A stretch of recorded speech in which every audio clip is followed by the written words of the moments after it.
There it is. All right, awesome. We made it. Almost. We did. Close enough. Anyways, this is Digital Fiasco Live for another lovely Monday night.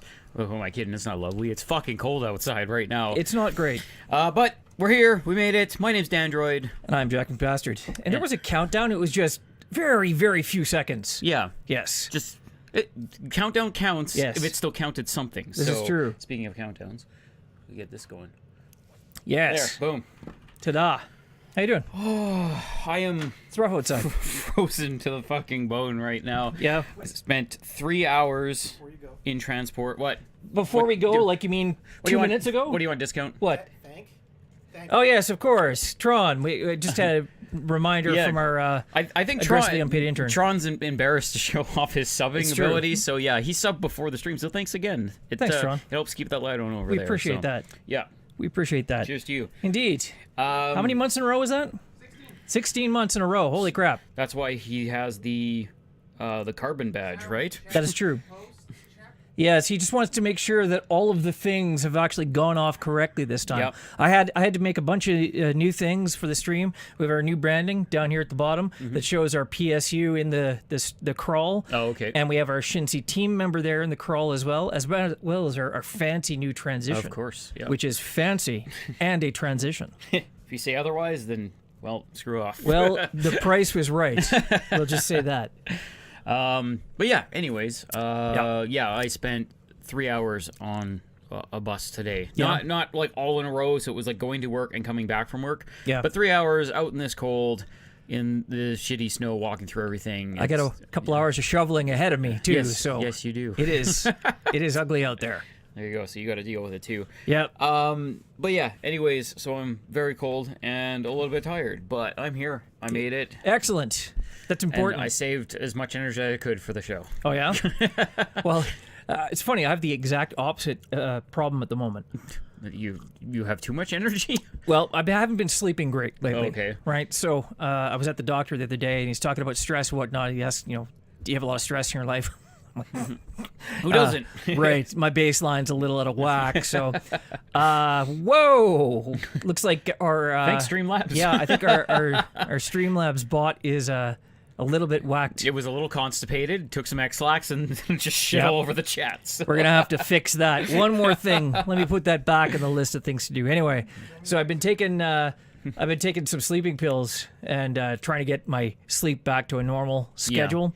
And man, let me tell you, I expected them. You take a sleeping pill. It's like an hour afterwards. You're like, maybe It depends I'm on what tired now. kind you take. Yeah. So the other day, I took one to kick my ass. I was asleep for 12 hours. I'm like, oh shit. So I better take this early. So I took it at 11 o'clock at night. I'm thinking, okay, by midnight, start to feel it, go to bed, 8 hours of sleep, fine. So I'm sitting there and I'm working. And then all of a sudden I look at the clock and it's 2 in the morning. I'm like, well, that didn't work. You're supposed to take a sleeping pill and go to bed. Well, that was the plan, right? If I slammed 2 sleeping pills and went to the gym and started working out, I'm not going to fucking fall asleep. Yeah, I wasn't out there doing a 4K marathon. I was just literally working at my desk, and then all of a sudden I look down at the clock on the computer. And it's 2 in the morning. I'm like, wow, okay, shit. Sounds like a typical gaming night. Yeah. So got up this morning, dragging my ass a little bit, some coffee and whatnot. Yeah. So yeah, basically one of the only releases that mattered last week. Yep. Got my hands on it, as I talked about. Oh yes. Picked up Kingdom Hearts 3. And how was that? It's actually really fucking awesome so far. How much can you tell me about it without telling me anything about it? About Kingdom Hearts 3 specifically? Yes. Tell you something about it without telling you anything about it. Right. You mean plot points? I'm not wanting spoilers of any kind. And bear in mind that any spoiler might be a spoiler for a previous Kingdom Hearts that I've not yet played. Well, that sounds like a you problem. I know, I realize this, but, You realize the first game came out in 2002, right? I understand that. There's only 2 of us here, and, I'm just saying. But anyways, yeah. It's the first that Tron is hearing about Kingdom Hearts 3. One of the key factors is that it gets into the shit right away. Okay. Rather than like Kingdom Hearts 2, Doesn't drag where its ass. you literally spend the first 2 hours as another character that basically doesn't matter at that point. Right. So it's Raiden. And Kingdom Hearts version of Raiden. technically, but that would be reversed. I guess that's true. I count him as the useless character. And That I also doesn't like matter. Raiden, just not so much in that game. He was good in 4. He was okay in 4. Also named Jack. Everyone wanted to be Raiden in 4. I did not want to be Raiden in 4. He was short several limbs. I have an issue. Yeah, and he had to replace with sweet robot limbs. I mean, he could grab his sword with his own foot and kill people with it. I mean, I guess That was pretty fucking awesome. if I had to have an appendage that killed people, I suppose that's pretty cool. Yeah. His it's gecko handy. feet, Yeah. It's They a were little odd. really handy. little odd. All right. But anyways, yeah, so that's probably the best part that I've seen so far is that it picks right the fuck up. Like you go in and you're right into the action. Good. The gummy ship stuff I'm actually really excited for in this one. I liked it in previous games, whereas there's a lot of people that your average gamer, they just kind of want to experience the story and they go in and they button mash and they just kind of play the game as it is.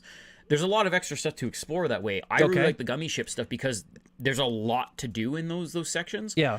But they only did so much with it because they realized people didn't like that stuff as much. This one, they went fucking balls crazy with it, and you almost have like this tiny universe to fly around in and hit up random missions and enemies, and it's rather than it just being like a Star Fox mission where you just kind of fly to a thing and that's it. So is that typically what like I've only had the experience of the gummy ship missions in the first game. Yeah, so the one in the first one is basically almost exactly the same in the second, just with more content. Okay. And just a few more missions and stuff like that. This one is like completely different. Good. It almost feels like a miniature like 4X kind of thing. Oh, good. Like it's crazy how much stuff they put in for I mean, it. granted, it's no slot racer. Well, I mean, that's What fair. is? But it'll do till the next good slot racing game comes along. But yeah, so I really appreciated that they upped the ante on that. Sure. And yeah, it feels like a much more grandiose game. Like Good. You had played some of one already, so you Yes. understand when you go to one of the levels. It looks like the place it's supposed to be. It feels like it does because it's very Disney and has like the proper music and stuff. But some of them can feel very devoid of life because there's nobody fucking there. This one is completely different. Okay. When you go to a place, there's actually people there. Good. And it feels more alive, and I really enjoyed that about it. Good. Yeah. Okay. But yeah, so basically that was like most of my weekend was, Friday and Saturday. God damn it. We ended up finishing off Kingdom Hearts 2 with some extra content, and then watching a bunch of those videos to catch up on some of the other games that you either couldn't play or we weren't going to sink another like 40 hours into finishing one game. Did that all up the way until Saturday, and then Sunday was like Kingdom Hearts 3. So do you feel like you have a better grasp of the storyline now? Oh yeah, back into like 3? I could. Anyone that knows the story very well, I could sit down and have a proper conversation with them. Like I don't feel lost in the slightest now, which is great because any other time I ever experienced the games, I was always like, okay, this is a cool idea, but I don't know what the fuck's going on right now. It's actually kind of a shame. Last week, Daniel and Jackson had a deep dive on I know. Player's I Guide. wish that was this week. Yeah. I would have been so much more caught up on things and ready for it. Well, but reach out to Daniel. Maybe you can do it next week on their next show. Have it span over 2 episodes. Part 2. Well, I mean, it could easily use 2 or 3 parts to it. I mean, it's not with like how there's not enough to talk about there. dense that fucking story is. So, but yeah, ultimately, I'm really, really enjoying it so far. I got to play one of the parts that I did that I played as the demo back last year when I was at Anime Expo. So that was kind of cool, just seeing that in there and experiencing that again. Yeah, I gotta fix that. And yeah, it's fucking awesome. So Awesome. I can't wait to explore more of it because it is just a much bigger and much more well-built game this time around, and it feels like it right away. Cool. Yeah. Yeah. All right. But what have you been doing? Other than Just Cause 4, which is... Oh, wait. Sorry. One quick minute. Oh. I also tried Onrush randomly, too, which was one of the free games last month. And it's actually really interesting. It almost feels like an esport, but it's a racing game. Sure. And it's really cool how they did that, gave it that feel. But either way, the controls take a bit of getting used to, and I still need to figure out what's going on in half the games. But outside of that, it was really fun, and I do want to dive back into it. J2K is saying she was tempted to tune in just to see if they missed something or had questions they could have answered. And actually, it would have been interesting to have her in that conversation as well, because obviously she's the super fan. Yeah, and quick question for you. Did you play anything Anthem on the weekend? If I had, that would be under NDA. Oh no, because it's the open demo now. Oh, then no. No, okay, no, that's totally fair. Yeah. Because the other quick note is, I downloaded the Anthem demo. Yeah. I went and I talked to some people in the town, and it sends you to go to a mission. You climb into your robot suit, and the map didn't work. So I restart the game. It kept my save point as I had already talked to all the people in the town and everything like that. Went back to the robot suit, loaded up the map. Didn't fucking work. So Anthem's awesome. Good job, guys. Well, that's why it's a beta. Totally blew my mind. All I wanted to do was fly around like Iron Man and shoot some shit for like an hour, and I couldn't even fucking do that. So, obviously, your expectations were too high. EA, BioWare, I wanted two fucking things. Although my brother-in-law got to try it, and he said outside of the combat, everything was kind of boring or broken or bland. Yeah. But the combat was fucking sweet. So boring, broken, or bland. It's the triple B. There you go. Great. Yeah, no, I'm after playing Destiny as much as I had, I'm not entirely excited for Anthem, even though it has like the Iron Man suits and the whole bit. It does seem to be a much better constructed idea in theory. It looks better. It looks like it's more well thought out, but I feel like its underpinnings are going to be exactly the same, and that's why I'm probably not going to play it. And then I heard rumors that they were going to charge $20 for a skin, and I was like, nope. But I don't know. Those are those are rumors, so I don't know where. And we're going to talk about that too. That's at. So we're going to talk about anyways, that. Okay, so Just Cause 4. So other than Just Cause 4, which I played for a little bit this weekend. Did you platinum it yet, or no, not yet. No. I did. I finished 3 and I got the platinum in 3, so that's done, out of the way. 4 doesn't look like it's going to be nearly as challenging. Okay. And by challenging, I mean infuriating. So it looks like it's going to be a much more... 3 had a lot of that random stuff over the map and weird stunt shit. Yeah, a couple of those wingsuit ring courses were hair-pulling, we'll just say. But I've been playing 2 games, both of which are under NDA at the moment. So I'm still in the alpha for Satisfactory. Okay, yep. And that's literally all the you can still say. When does that break away there? I want to know more about it. No, because I mean, normally they give you a date as to like when the NDA's up. It's still in the alpha, so it's not even. This isn't like a review copy of the game or anything. So you're just taunting us then, because it's probably going to be years before you get to talk about it. I mean, I don't know. Like it is. They do have a deal with Epic to actually publish it on the Epic Game Store. So. I don't know. It's sometime in the next year. Yeah. It's Microsoft's problem now. Hey, Rutu, welcome to the chat. Yeah, Rutu. And hello, Streamlabs bot.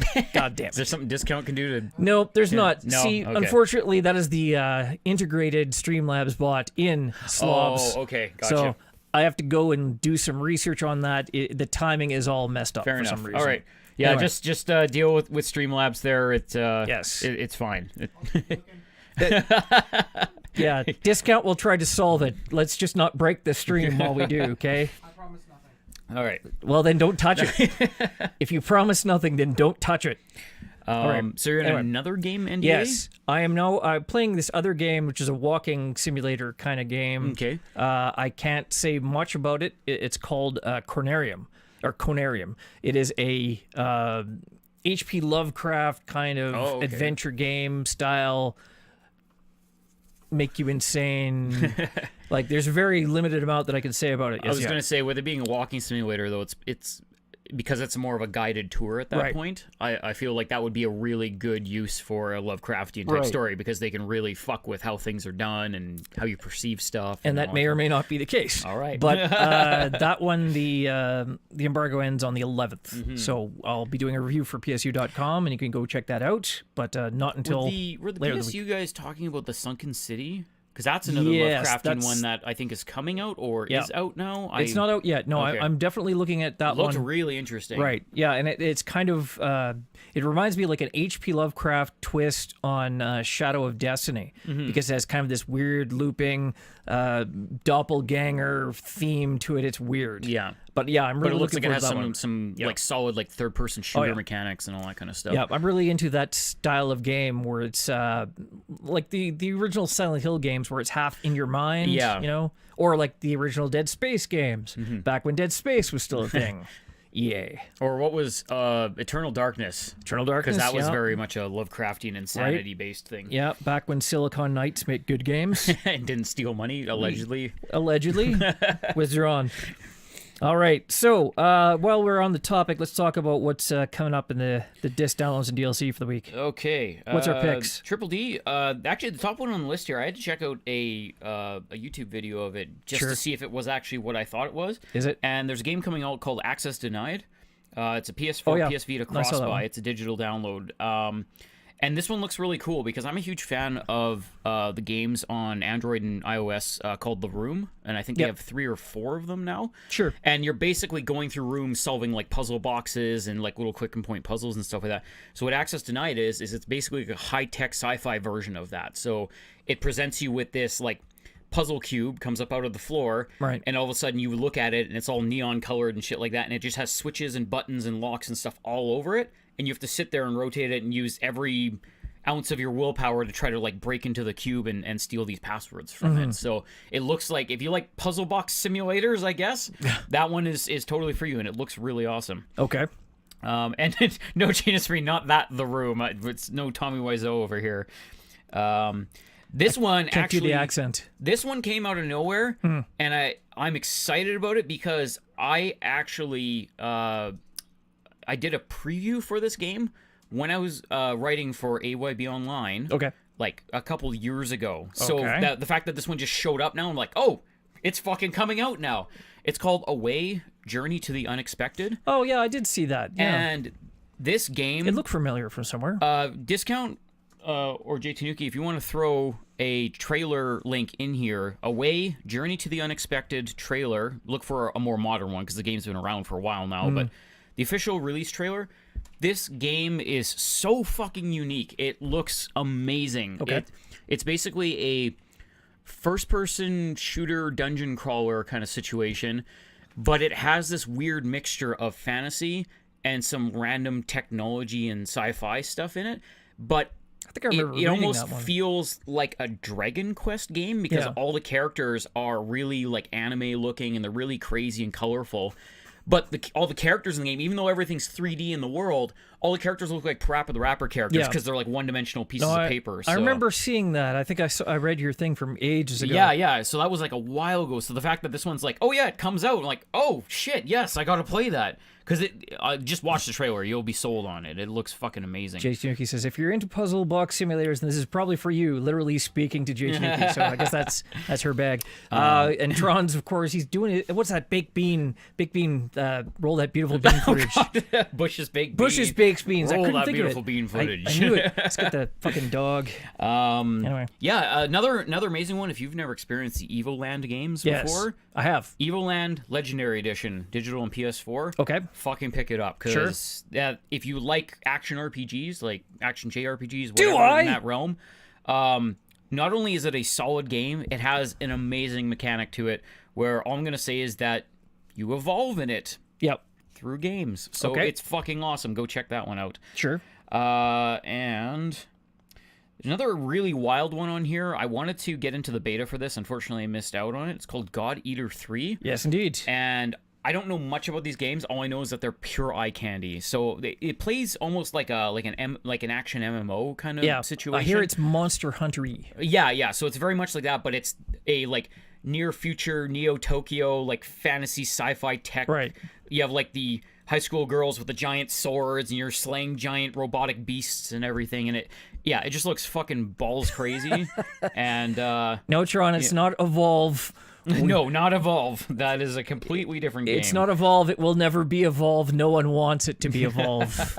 That game's dead. Let it go. And the last one I have on my list here is one that actually looked really interesting. I don't know if it's kind of devoid of content or not. I really like to check more out about it. It's called Rage Room. Okay. And it's for PSVR. I believe it's also on the Vive on Steam. Not 100% sure though.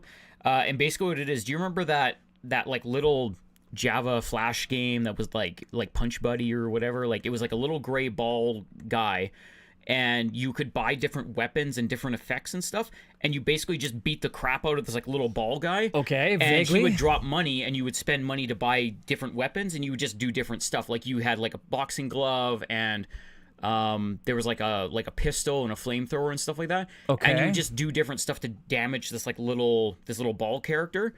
And Sounds you could put familiar. spikes on the walls Sure. and throw them into them, and he would bounce off of them and like jump around the screen and stuff. I think you have so anger basically issues. what Rage Room is it's a VR game where you stand in the middle of like it looks like a crash test dummy site. Sure.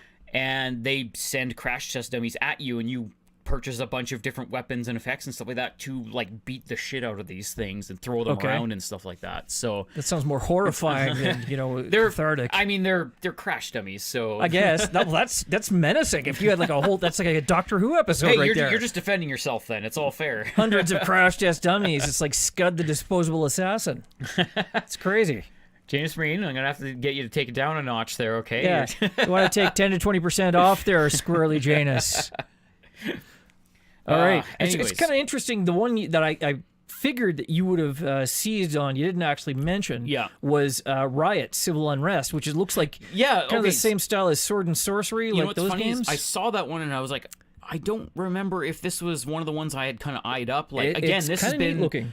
We've been seeing like gifs of this game and hearing about this game for the past few years now. So I guess this is it. It's finally coming out. Yes. And I don't even know like what the whole deal is with it because they never really explained like what the gameplay per se was. This is so it's Riot Civil Unrest. So I think it's you literally play a band of rioters against like the government forces and stuff like that, and you're trying to, I don't know, turn the tides of whatever the fuck's going on in Check the out the game. trailer. It's pretty self-explanatory. It has gorgeous pixel art in it, so that's a good starting point. Very much reminiscent of like Sword and Sorcery, like that same. It's that minimalism kind of thing. Where very minimal. So you can draw back, and it looks like there's a bunch of people there, but each person is only made of like 12 or 15 different pixels in odd proportion. Yeah, but it looks pretty sharp. I definitely want to check more of that one out too. And he's, again, a second Tommy Wiseau quote. He's just going to burn through them all now. Yeah, and now he's telling the people we've got prizes for people. No, Digital Fiasco takes no responsibility for Janus Marine LLC. So, Janus Marine, tell me, how's your sex life? Jesus Christ. Anyway, of course, PlayStation Plus starts tomorrow for the month of February. Yes. And we are getting some fancy-dancy stuff. We get Dive Kick for PS3, which is a cross-buy with the PS Vita. I wish it was on PS4. I know. Because I have it on PS3 already. Does it have a PS4 version? Because I thought it did. I thought they did like one of those like super extended editions or like the Turbo Dive Kick edition or whatever. Sometimes it's actually also for PS4, but it doesn't overtly say it. Because that happened with Amplitude on last month one. So I'll have to check that out because I fucking love that game. Yeah, and also here, like I called it. You can go back and check the logs. I called this a couple of weeks ago. Metal Gear Solid 4: Guns of the Patriots.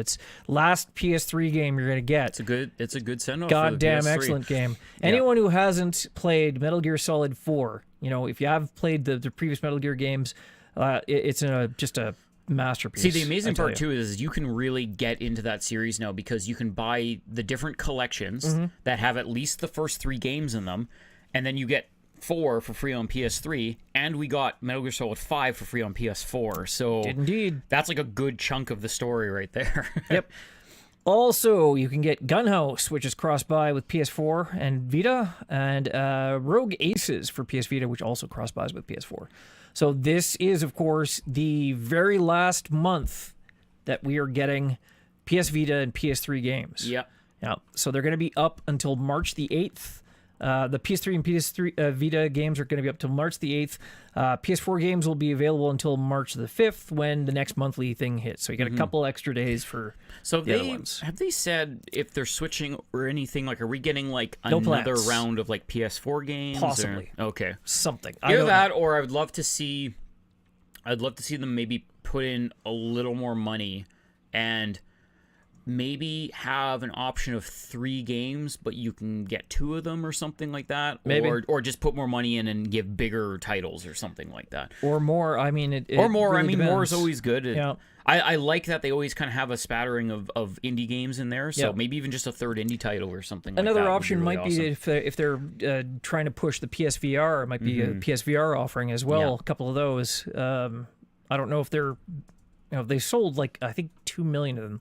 So it's not a small amount, but I think it's a relatively small amount of the total install base. So they may or may not do that. One thing that is changing, though, is that starting in March, actually, it's starting sooner than that, but we're getting additional cloud storage Yes. in February sometime.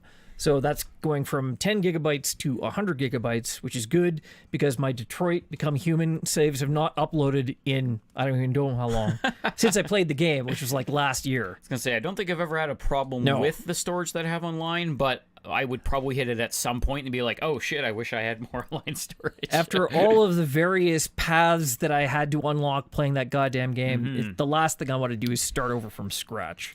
Oh, and Jack, how much should I play Hitman Season 1? Like, is that like, should that be like next on my plate or something? Or Yes, absolutely. You absolutely should. Yeah. And by the way, For Honor can go fuck itself. It's, you know what? For Honor was just, it was a missed opportunity, I forgot to mention this. We mentioned those earlier, the Hitman and the For Honor, but we didn't know the other ones. So yes. Yeah. Thank you, Jay Tanuki, for bringing that up again. Yeah, unfortunately, For Honor was a missed opportunity. It could have been something fun. I'm not saying it could have been like the next big thing, but it definitely could have been a fun little game.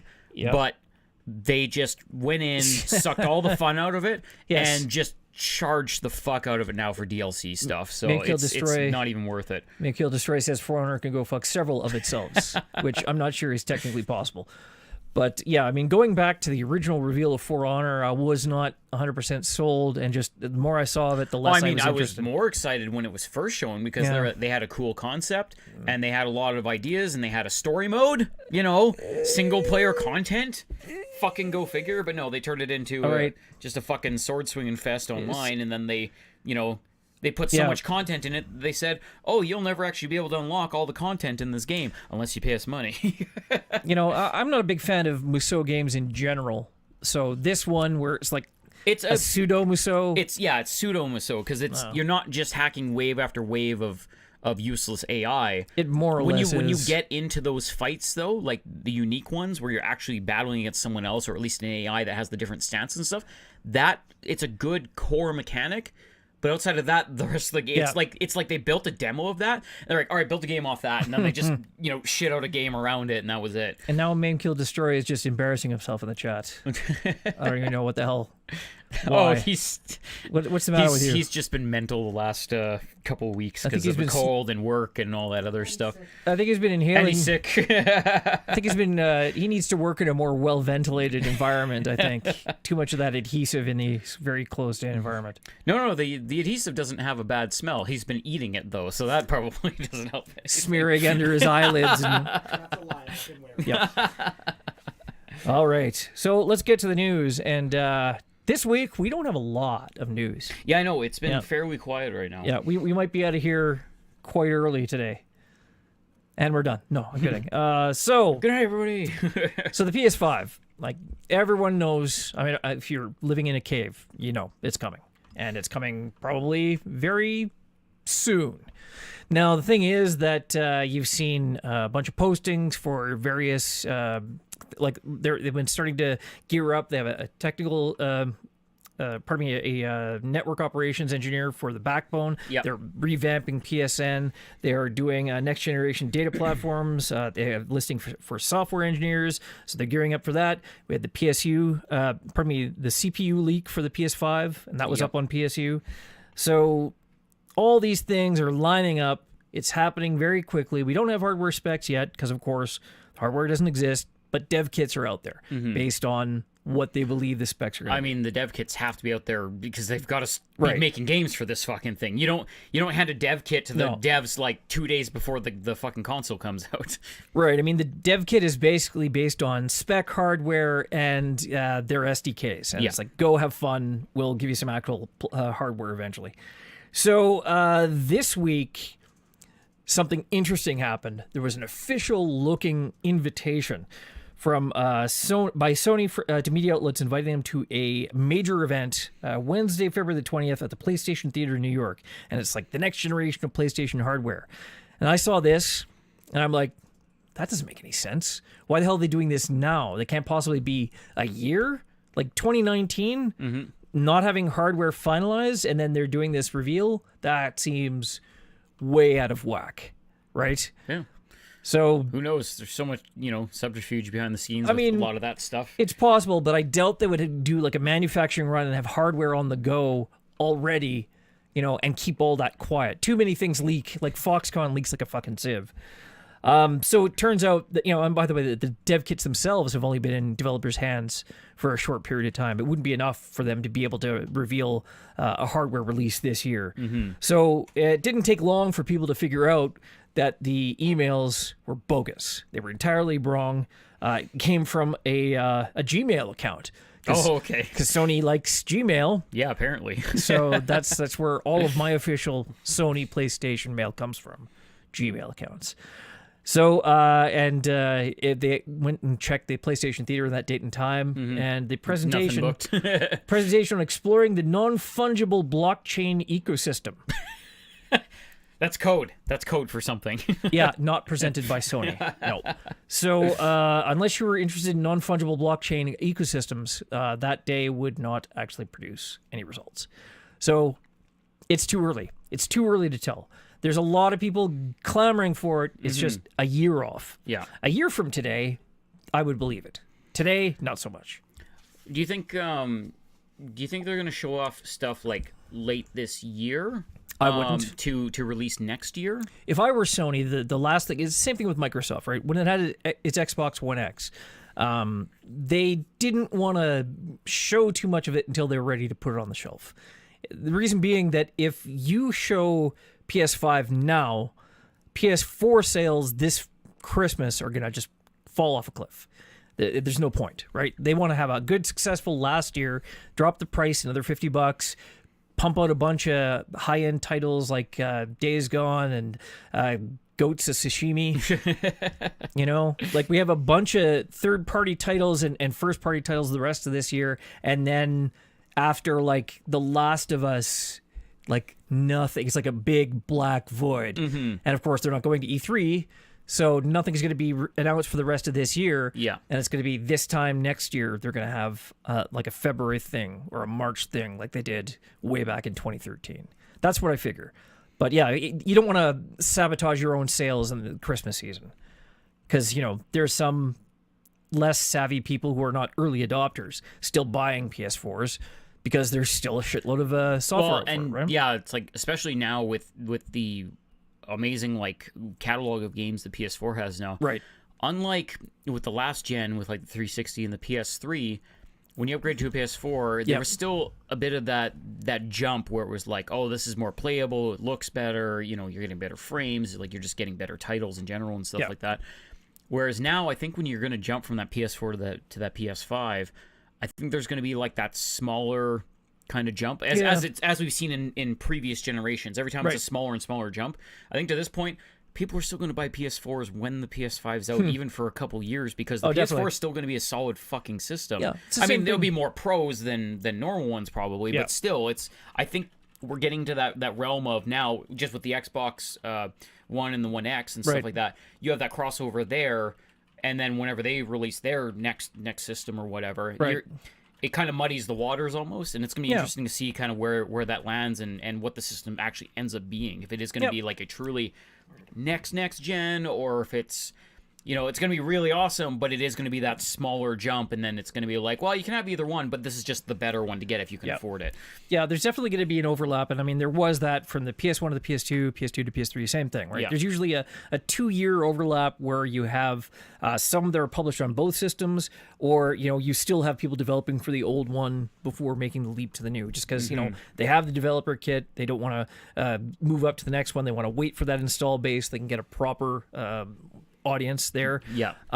The other thing is that people who say that there's not that big a gap between like the PS3 and the PS4, I don't think have played a PS3 game recently, because like nostalgia goggles, you go back and you play like a PS2 game and you think, wow, yeah, it can't be that bad. Like when you play Kingdom Hearts, even the high res one, it's a little bit basic and clunky. I don't know. That one's fine because of what the graphics are and because it is a remastered PS2 game. But I'm talking about PS2 to PS3, right? There was a big jump. But it depends on what game you're playing. If you're playing Grand Theft Auto 5 on PS3 and on PS4, you're going to notice a difference because there's so much more going on in that. Yes. You play something like Kingdom Hearts, it's an up-res PS2 game. You don't notice it nearly as much. I bet you would. No, Yeah, but I'm you're just a fucking saying. graphics snob. I'm so. not a graphics snob. I'm just saying that, there's a lot of stuff going on. Like, and it's not even necessarily what you might think. It's just in terms of more complicated polygons. You'll get like a larger draw distance. You get less stutter when a lot of things are happening in the air. You get more particle effects,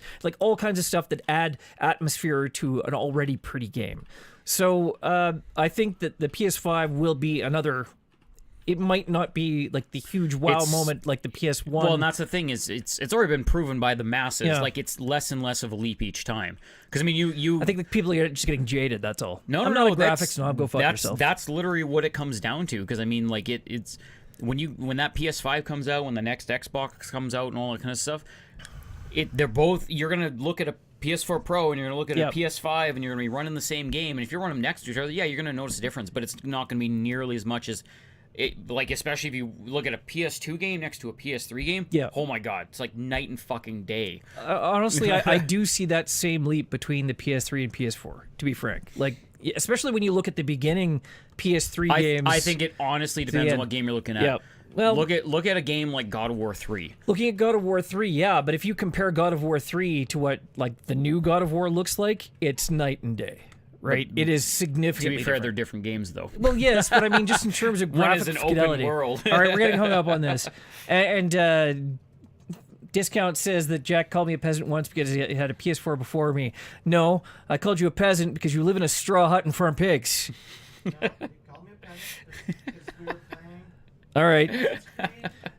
Minecraft and it was when I saw Assassin's Creed 4 moving on a PS3 after playing it like on the PS4 for months and months, and it was like shards of glass being shoved into my eyes. I'm sorry that you have such high standards then. I mean, I it's not that. It's just that once you've been watching it for so long to see, like, and it's like subconscious, then you go back and you see what it looked like on the PS3. It's the same thing with Rogue, right? When you look at Rogue the way it was originally, and it's like night and day. It's crazy. Yeah. Crazy. I don't know. I love indie games, so I have no problem transitioning back and forth for the most part. All right. So when you leap back to PS1, then that's like glass shards in your eyes. Depending, like I mean. No, there's no depending. There's No, depending, because like no, fuck, I can't think of the word. The pixel art games are still good. Things like Suikoden. That doesn't count. Suikoden will be the same forever. Because it looks like a Super Nintendo game. I mean, the pixel art, that's why I love pixel art. Because much nicer. It will last forever. Lunar. Like, but you look at anything with polygons in it, and you're just like, ah! Yeah, polygons do not age burns. well. I mean, we always talked about Mercenaries 2, where from Mercenaries 1 to Mercenaries 2, there's many polygons in Matthias's hair as there were in the entire character in the first game. Yeah, so, exactly. Crazy. All right, so no PS5 this year. So while we're talking about unsubstantiated hype, let's talk about Peter Molyneux. God, what does he want? Molyneux, he's not done. So, right, you remember Curiosity, his tapping game, right? Yeah, that's why I thought he didn't exist anymore, because he got fucking rode out of town on a rail. Apparently, after he made his Godus game, like that, I think did like a 50 or 60 on Metacritic, he had a brand new other game last year called The Trail, which I'd never heard of, and apparently neither had Metacritic, because that's not a thing, but it's out there. Well, if Metacritic wasn't even on their radar, encouraging. That's pretty terrible. Not encouraging. So 22 Cans is apparently working on a game that's provisionally called Legacy, and he's of course passionate about it, and he wants to have it on the Switch. Dude, he's passionate about breakfast. He's passionate about everything. Yes, he does tend to promise a lot of things and then deliver. That's why he's a lot of other famous things in the first place. Because every time it's like he was like Steve Jobs of video gaming. He comes in and he didn't wear the turtleneck per se, but he just walks in with that air about him. He's like, I am going to change the face of gaming again with my next project. And then he shows off some wonderful tech demo that no one can touch or barely even look at. And don't worry, it'll come out in like 5 years, and then it comes out in 5 years, and it shits the bed, and he just disappears for a couple of years, and then comes back. Wait, I have another project that's going to change the face of gaming. He has to apologize first. Oh, right. Yes. And then say, my next game will be better. Yeah. And it will cure cancer and jerk you off and do your taxes. That's his cycle. That's what he does. The Molyneux cycle of codependence. All right. Let's talk about Sekiro. So that that's was the entire news bit. that's it. Is He's that making he- a game for Switch. There's a whole quote of Peter Molyneux. Do you want to hear? Oh, a Peter I Molyneux just wanted quote? to hear some of his crazy. Like It's it appeals to the audience that I find most fascinating. There are people that perhaps have not been gaming for decades, although I love those people as well. There are people who love to play computer games but find them inaccessible, and I find that absolutely fascinating. It's like a bunch of nonsense. wow, yeah. It's I'm gonna make a game that's barely even a game, so everyone can enjoy it. It's like, no, fuck you off, might man. be playing it right now. Yeah, in your mind. Yes, this is just how little news we have this week. We have a half-baked Peter Molyneux quote, and that is what we're talking about here today. All right. You remember when he used to have Bullfrog? He used to make games like Syndicate and Dungeon Keeper. Yep. Those that are was good games. I think it was- Populous. I think it's because he needs to be with a team. He can't just be out front and just doing whatever the fuck he wants to, because he's off that leash just wandering around in the yard now. I don't know if that's necessarily the case either, because he made like a couple of Fable games with a team, and those were all kind of bollocks. They were okay. They were but not great. Again, I think they didn't have him on a leash for that one. He was kind of like Kojima-esque on that one. He just took the reins and he was like, let's make this game this way and we'll do it this way, and they're like, okay, here you go. And then you got Fable, and it was mediocre. I don't want to say that Peter Molyneux shouldn't make games anymore, but I don't think I can really count him as Kojima-esque, because Kojima is good at making games. Well, that's what I'm saying. It's the same concept to him, though. He totally believes in his own like artistry and everything like that, and doesn't listen to anyone and just goes full bore with it. Right. But Kojima is this kind of like twisted specialist that's just like, he understands how games work and he has really cool ideas, even though they're really fucking weird sometimes. But they work in the games that he creates. Peter Molyneux has this like grandiose idea of this game that he wants to make, but it's more of a theory than anything, and then he tries to build a game around this loosely based theory, and then that's usually why they fail. So basically, It's less about gaming and more about an idea. Sure. Both of them have this big grand vision they run with, but Kojima is right. He knows how to restrain it into a game, whereas Molyneux, he tries to slap a game around what his idea is. So, Or just puts it in a cube and makes you tap on it. puts it in a cube and makes you tap on it until it falls apart. Yep. I mean, that's like basically one big, long, shaggy dog joke. I wonder if that guy ever got like a cut of the non-profits of Goddess, because that was supposedly probably not. the thing. He was supposed to like design part of the game and get a cut of the non-profits. Yeah. Yikes. All right, so Sekiro. Let's talk about Sekiro for a bit. Oh, please do. Since that game is like very close to being released now, it's only March 22nd. It's like a little over a month away. So this is From Software's new game. It's not going to be like a Dark Souls game. It's going to be more like a Tenchu. Yeah. And I think we saw from the video, it looked very much like a Tenchu game. Yeah, because especially with the grappling hook. Because right? unlike Soul, like it feels very Souls in its visuals, because it is that kind of dark, grimy, zombie-esque kind of fantasy almost, but it's very Japanese inspired, obviously, because you play like a ninja samurai type character. Right. But as we've seen in the videos, you have a bunch of like gadgets and ninja style tech. And B, stealth is very much a mechanic in this, whereas in the Souls games, stealth is kind of like walk around in the dark until the thing ends up seeing you and then you fight it. Like that's basically there's not a lot of the stealth concept in the Souls games. So Japanese site Game Watch interviewed the CEO from Software, Hidetaki Miyazaki, at the Taipei Game Show, and he provided some additional details on the game. Apparently the game is going to have multiple endings. So compared to previous Souls games where it's just going to be a new game plus, this is apparently going to be rooted in the story somehow. And each time you replay the game, it's going to get harder. Okay, no, that's kind of what Souls does. But are they going to release more content or story? But New Game Plus? It's apparently built into the story somehow. Okay, so things will change. That's the important part. Because in Souls, like I played Dark Souls 1 like 3 times because the New Game Plus was awesome, but it was just the game getting harder. So this one, when you play New Game Plus, you're getting like almost new content at that point. I'm picturing kind of something like Nier, where it's like some additional story will be unlocked and things. Like, we don't have any details. It's just, this is what he's saying. Have you heard the actual rundown, like what the story is for this game? No, and honestly, I'm happy not really hearing it at this point because I'm so engrossed with how it looks and how it looks like it's going to play. Good. That So I don't even need a story to like dive into really. Good. Unless there's something I need to know. Yes, because I'm going to tell it to you now anyway. So I'm glad you don't want to hear it because here it is. So if you want to plug your ears, now's the time.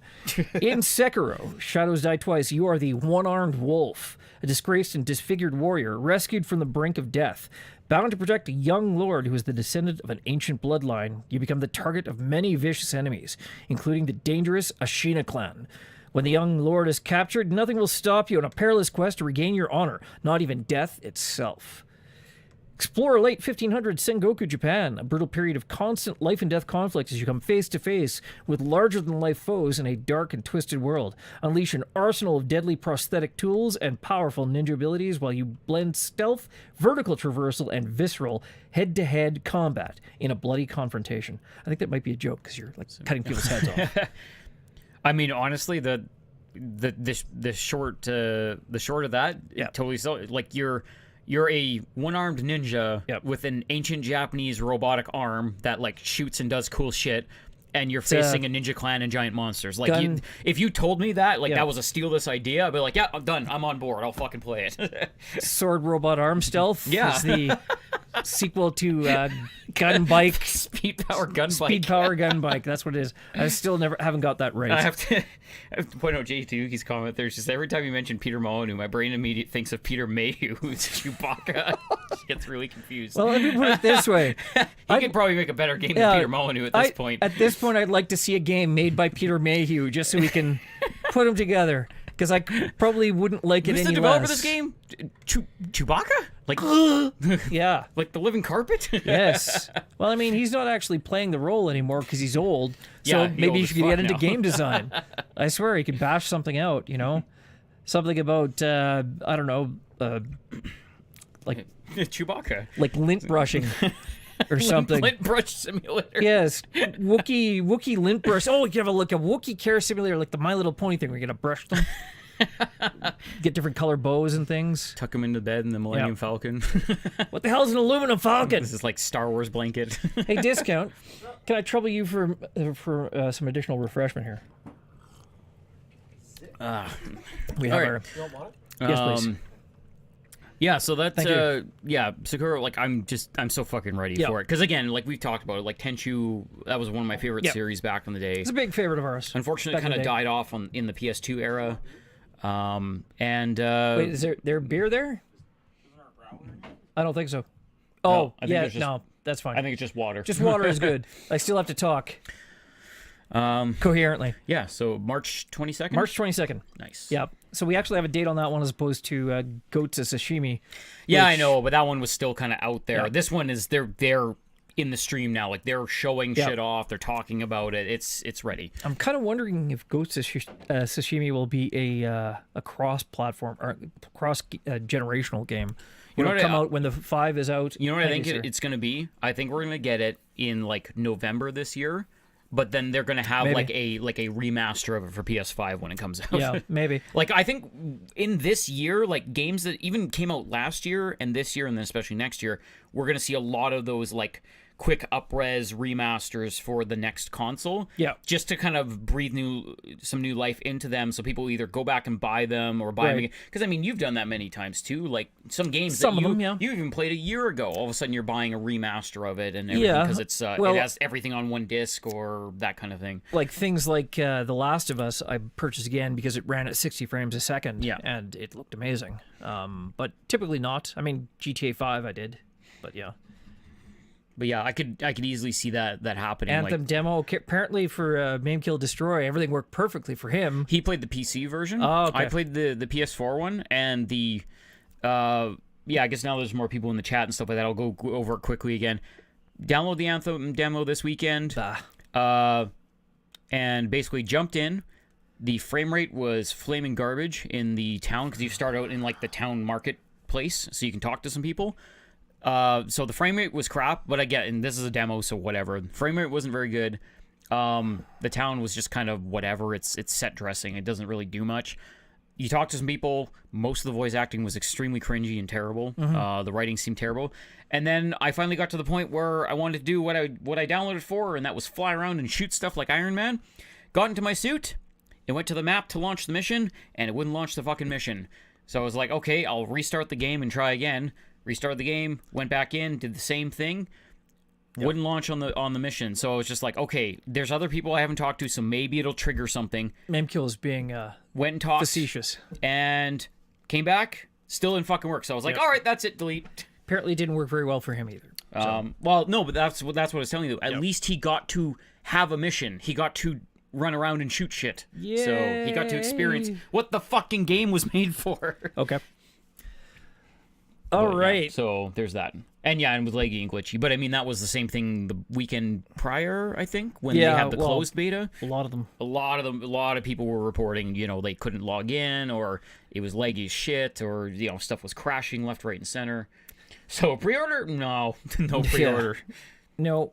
But the good news is what you were mentioning before, let's just skip to that since we're talking about Anthem again. There was an image taken from the Anthem microtransactions page. They aren't live as yet, but there was an image taken that was made the rounds on Reddit, that people were doing the calculations and figuring out some insane pricing on some of these cosmetics. So some of them, like the Guardian armor and Dreadnought armor, the packs, players could be forking out up to $20 for, based on the points. So they're just cosmetic items. You don't have to buy them with your shards, which is like the currency in the game. Yep. But it turns out that everyone started getting up in arms, and of course EA had to wade into the Reddit thread and go, "Whoa, oh, hang on, don't kill us just yet." So BioWare, they came out and they said, "This is just the pricing are not final. This is just we're still working on our economy. Things aren't going to be $20 for a set of skins." Yeah. It's not to say they won't be expensive, but we don't know what they are as yet. Nothing's been finalized. You're not going to be paying $20 for a skin pack. AKA, we were going to charge this at first, but then if there was backlash, we're going to change it. So they're going to fucking change it. I don't think even EA would charge $20 for a set of skins. That seems excessive even for EA. Wouldn't they, though? I mean, no, I don't think so. It's fucking EA. I'm just, after the travesty that was fucking Battlefront 2 and all that shit. Yeah, okay, but here's the thing. They fuck up Battlefront. That's a Star Wars IP. That means, okay, it's someone else's money. They're playing with their own IP now. They get to keep all the money. They don't have to pay licensing fees. The last thing they want to have is Anthem have anything but a flawless and enjoyable start. And having $20 microtransactions is a great way to fuck yourself in the foot immediately. I don't know. I've seen them do dumber things. Yeah. So this is definitely the long view for EA. They want this to be the next big thing. They want it to be the Destiny killer, because they don't have a Call of Duty. Battlefield is good, but it's not Call of Duty. Yeah.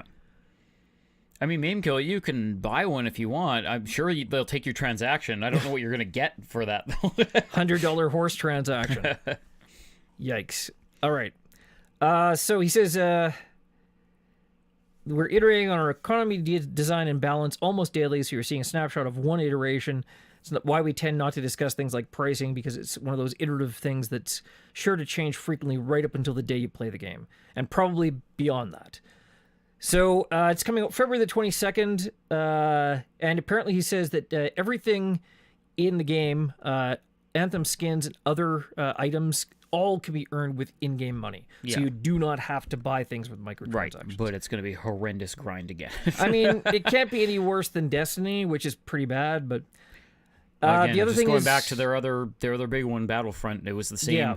I mean, look at how much chaos that caused with the backlash and what they changed, and So they all the more reintroduced reason- stuff and all that kind of stuff like that. So all the more reason they're not going to do it again.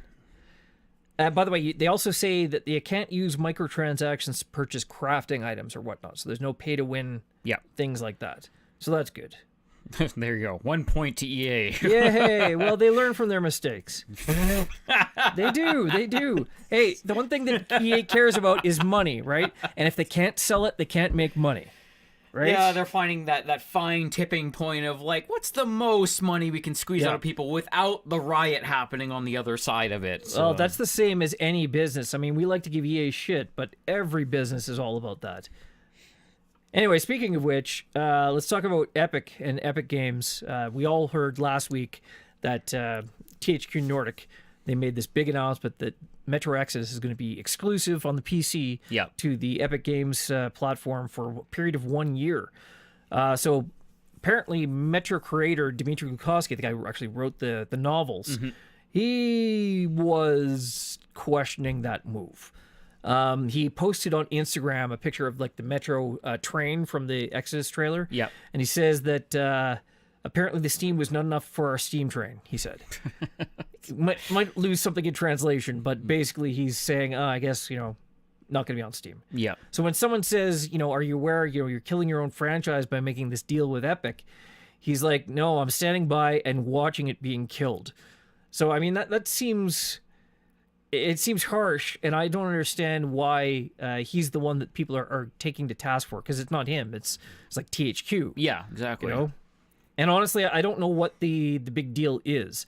It's not like you can't buy it. You have a PC. Exactly. Anyone that pre-ordered it is getting their game. Right. Anyone that wants it on a PC, you can fucking buy it. Like, I don't know. Are there people out there that are like hardcore Steam fanboys that refuse to buy their stuff elsewhere? I don't know. I mean, if your I choice just appreciated Steam for the most part because I like all my stuff was there because they were basically the only game in town. Well, if your choice is Steam or Origin or Steam or Uplay or Steam or the Windows Store, I can see that, right? Because they have all these environments have other things that come with it. Like Uplay has typically their games have the de novo copy protection and all the wonkiness. Same with actually Microsoft for that matter. They had that big issue with Quantum Break and how with Windows 10 it was slowing it right down. Yeah. Anyway, so I could see that in those cases, but Epic being this bare bones, very slimmed down launcher that doesn't stay in the background and eat up a bunch of resources. Yeah. I don't see an issue. Yeah, because before it was the concept of having all your games in one place, but then you realize, well, they're all on your PC, so that's all that really matters. But having it all in one place, right? This is the problem with this, because everyone goes through Steam. Steam is the figurative 800-pound gorilla, right? Yeah. That's how they can do things like take 30% of the cut from the developers, right? So they can get more money. The developer earns more money by putting it through Epic. Yeah. And I mean, as long as there is that monopoly that Steam has that market cornered, that's never going to get any better, and prices are never going to come down. Yeah. Right, and they can't do it on both. It's almost like having a monopoly, basically. Well, it basically is, right? Because if everyone goes, it's the one and only solution that most people go to. Yeah. You think computers, it's pretty much synonymous with Steam. Mm-hmm. So, That's why I'm glad that Epic is doing what they're doing. Definitely. They're putting that foot down and they're offering a better deal. And honestly, for anyone complaining about this, again, we talked about this before, but competition, it's win-win. It is better for the customer if there's competition. Exactly. Because you have that one asshole sitting there on his fucking golden throne, and he can charge wherever the fuck he wants, and no one else even challenges him. Yeah. He's just going to keep jacking his prices up and sitting on that pile of cash.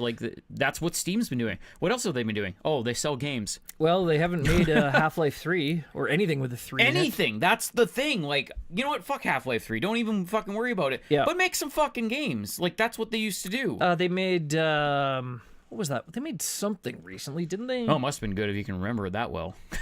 I mean, since Portal 2, I don't think I've played anything they've made. But I think they made when did something. Portal 2 come out? Fucking 2010 or something? I played it on the PS3 and the computer, I guess, technically. But yeah, anyway. So yeah, Tim Sweeney, who's the founder of Epic Games, creator of the Unreal Engine, essentially. He mentioned, a lot of people are giving him grief for buying exclusives, which he's not doing. He's just giving them a better deal. Yeah. And they're coming to him, which they rightly should. He says the whole thesis here is that stores should be free to compete, and gamers and developers should be free to use stores they're choosing, which is exactly what's happening here today. Surely competition between stores is healthy, especially when it results in a significant savings for developers, 30% versus 12%, which can be reinvested in future games or passed on to gamers. I mean, this is the point, right? This is why they're doing these exclusive deals. Yeah. You can't have the same game on both systems. Otherwise, you're either going to have to have the Epic Store screw the consumer, because Valve isn't going to let you sell that game for $10 less on a competitor service. They're just not. Exactly. So they have to make the deal. Yeah. Or they have Valve say no. Yeah, and I think it was who's the guys that made it again? Metro. Yeah, 4A games. 4A Games, yeah. I believe it was them, and they kind of, if it was them that said this, they went about it the wrong way. It was kind of like, not a backhanded comment, but it was more or less saying, well, if you don't support it on PC, it won't be on PC for the next game. Like, that was kind of their I hadn't heard them say that. Their take on it. I can't imagine they could do that, really. But what it comes down to is that's almost like a "don't you have phones" type of situation. Like, it's a really backhanded comment. But what it should be is they should speak to the point that, hey, we're doing this because it saves us money, which means we can make better games and invest more in our company and maybe give you guys a price. Basically say what he said, but make it from the company themselves. Okay, no, I agree they need to frame the argument better, but I don't even think this is a "don't you have phone" situation, because it's not like there is a phone version versus like Diablo. There's not a better version. No, I didn't mean a phone versus another version. My point is that it's a backhanded comment like that, because it's that rather than him saying, "Oh, don't worry," and trying to do damage control, it was a "don't you have phones, you fucks?" Like, that's basically what it was like. This one is basically, well, if you don't support on PC, it won't be on PC. Like, that's a really kind of dick attitude. So who said that? I'll look it up right now. Look that up, yeah, because realistically what it is, do you want it on PC? Yes. You will either get it through Steam a year from now, or you'll get it through Epic now. It's not like you're not getting it, or you have to wait for it. You can just buy it now from someplace else. Yeah. You know, like he says, this is actually a funny quote. "Is there a consumer right to buy any product in any store of your choosing? Do you have the right to buy a Toyota at a Ford dealer, a Whopper at McDonald's? No, stores compete on selection as well as price and features." Yeah. The 4A developer, who goes by Cynet on the Russian gaming forum, where he posted his opinionated missive, acknowledged the potential inconvenience of installing a new and thus far bare-bones launcher to play Exodus, but admonished some people for using this as an excuse to pour out their bile. He went on to say, if all PC players announce a boycott of Metro Exodus, the next Metro, if it happens, definitely isn't happening on PC. So, like... Well, I mean, that's true, though. Like, if you're not going to buy it, what motivation is for them to actually publish it on PC? Yeah. Although, I mean, I would think that most of the people who buy it will be on PC regardless. And, I mean, I think it ultimately comes down to the whole thing of, like, people are going to be all noisy about it, but ultimately when it comes down to it, people are going to fucking buy it because they want it. It's going to be the Modern Warfare 2 boycott all over again. Yeah, let's go dislike this video and then buy the fuck out of it on launch day. I mean, I just don't get that. Oh, no, I can't buy this on Steam to play on my PC. Instead, I have to play on my PC by going to the Epic store. Yeah. You're going to save money. It's the same game. Again, it's like, don't fucking put your, whatever, your Legion, wherever, just fucking play the game on your PC. You can get it on your PC, and everyone wins because they save money, and they can make better games. Because that's the core thing that games is running into right now, is it's imploding like Hollywood, because you want to make a giant, fancy AAA title like Metro Exodus, you're in the hundreds of millions of dollars at that point.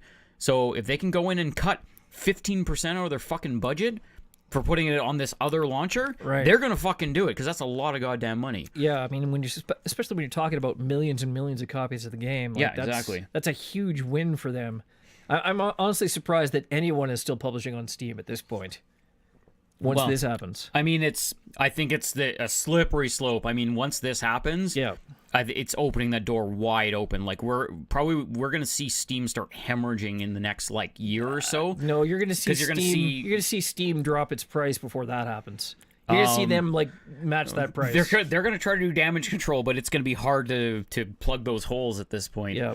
Once this becomes like a common knowledge thing, they're going to go, oh yeah, by the way, publishers, and we're going to give you this instead. Because don't forget, they also get the bonuses for the Unreal Engine itself. Yep. So for someone who's actually working the Unreal Engine, it's like a win-win for them. Yeah, exactly. So Steam's got to give some other knock-on value, not just a price cut. Mm-hmm.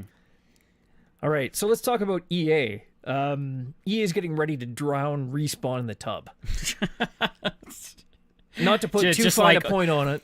Isn't that tub already full of bodies? I think they're going to have to buy another tub. They've got a deep tub because Visceral fit in there. It's Pandemic. It's one of those penthouse hot tubs where you can fit like 10 people. Visceral, Pandemic. What was the other one recently? Visceral, Pandemic. they killed Origin, they killed Maxis, they killed Westwood, of course. Can't forget Westwood. All of these many studios that they absorb, and then and then IPs go on the shelf, and they never do anything with them. So, Rumor 2, they bought them because they're assholes. yeah. No, they bought them so they could work on Battlefield Hardline DLC. Anyway, I don't think they bought an entire company just to do DLC. I would not be surprised. So EA, apparently in fall of 2017, Respawn was working on Titanfall 3, like right around the time that they had been purchased by EA. Yeah. And they were working on Titanfall 3, and that was confirmed. It's been confirmed by multiple sources. As of now, they are not working on Titanfall 3. Go figure. Titanfall 3 is not a thing because essentially their very brand new Battle Royale game, Apex Legends, which is very much Titanfall-esque. Yeah. And in the same Titanfall kind of universe. They took Titanfall and made a fucking Battle Royale game. They did indeed. It is free to play. Yeah. So far, I've heard good things about it. It's being well received. Oh my god, real chill. Are you kidding? What's Bubsy that? DLC? Fuck me. PUBG DLC. What? Oh my god. Did people buy that game enough to actually like? Are they going to give DLC to the 5 people that bought that fucking game? Hey man. Oh my god. The Woolies are a threat that cannot be What is it? The Woolies are back, or Revenge of the Woolies, or something like that. Man, that game looked so terrible. So anyway, at a press event for Apex Legends, Respawn producer Drew McCoy, he told Eurogamer, Titanfall 3 isn't happening.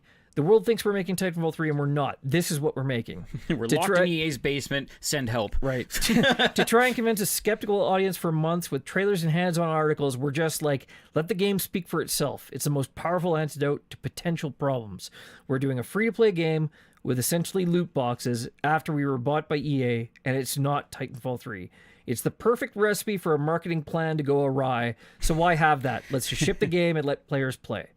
So essentially, it's being built on the bones of Titanfall 3, and hopefully it's a better game than like Nosgoth was from Blood Omen 3. Yeah.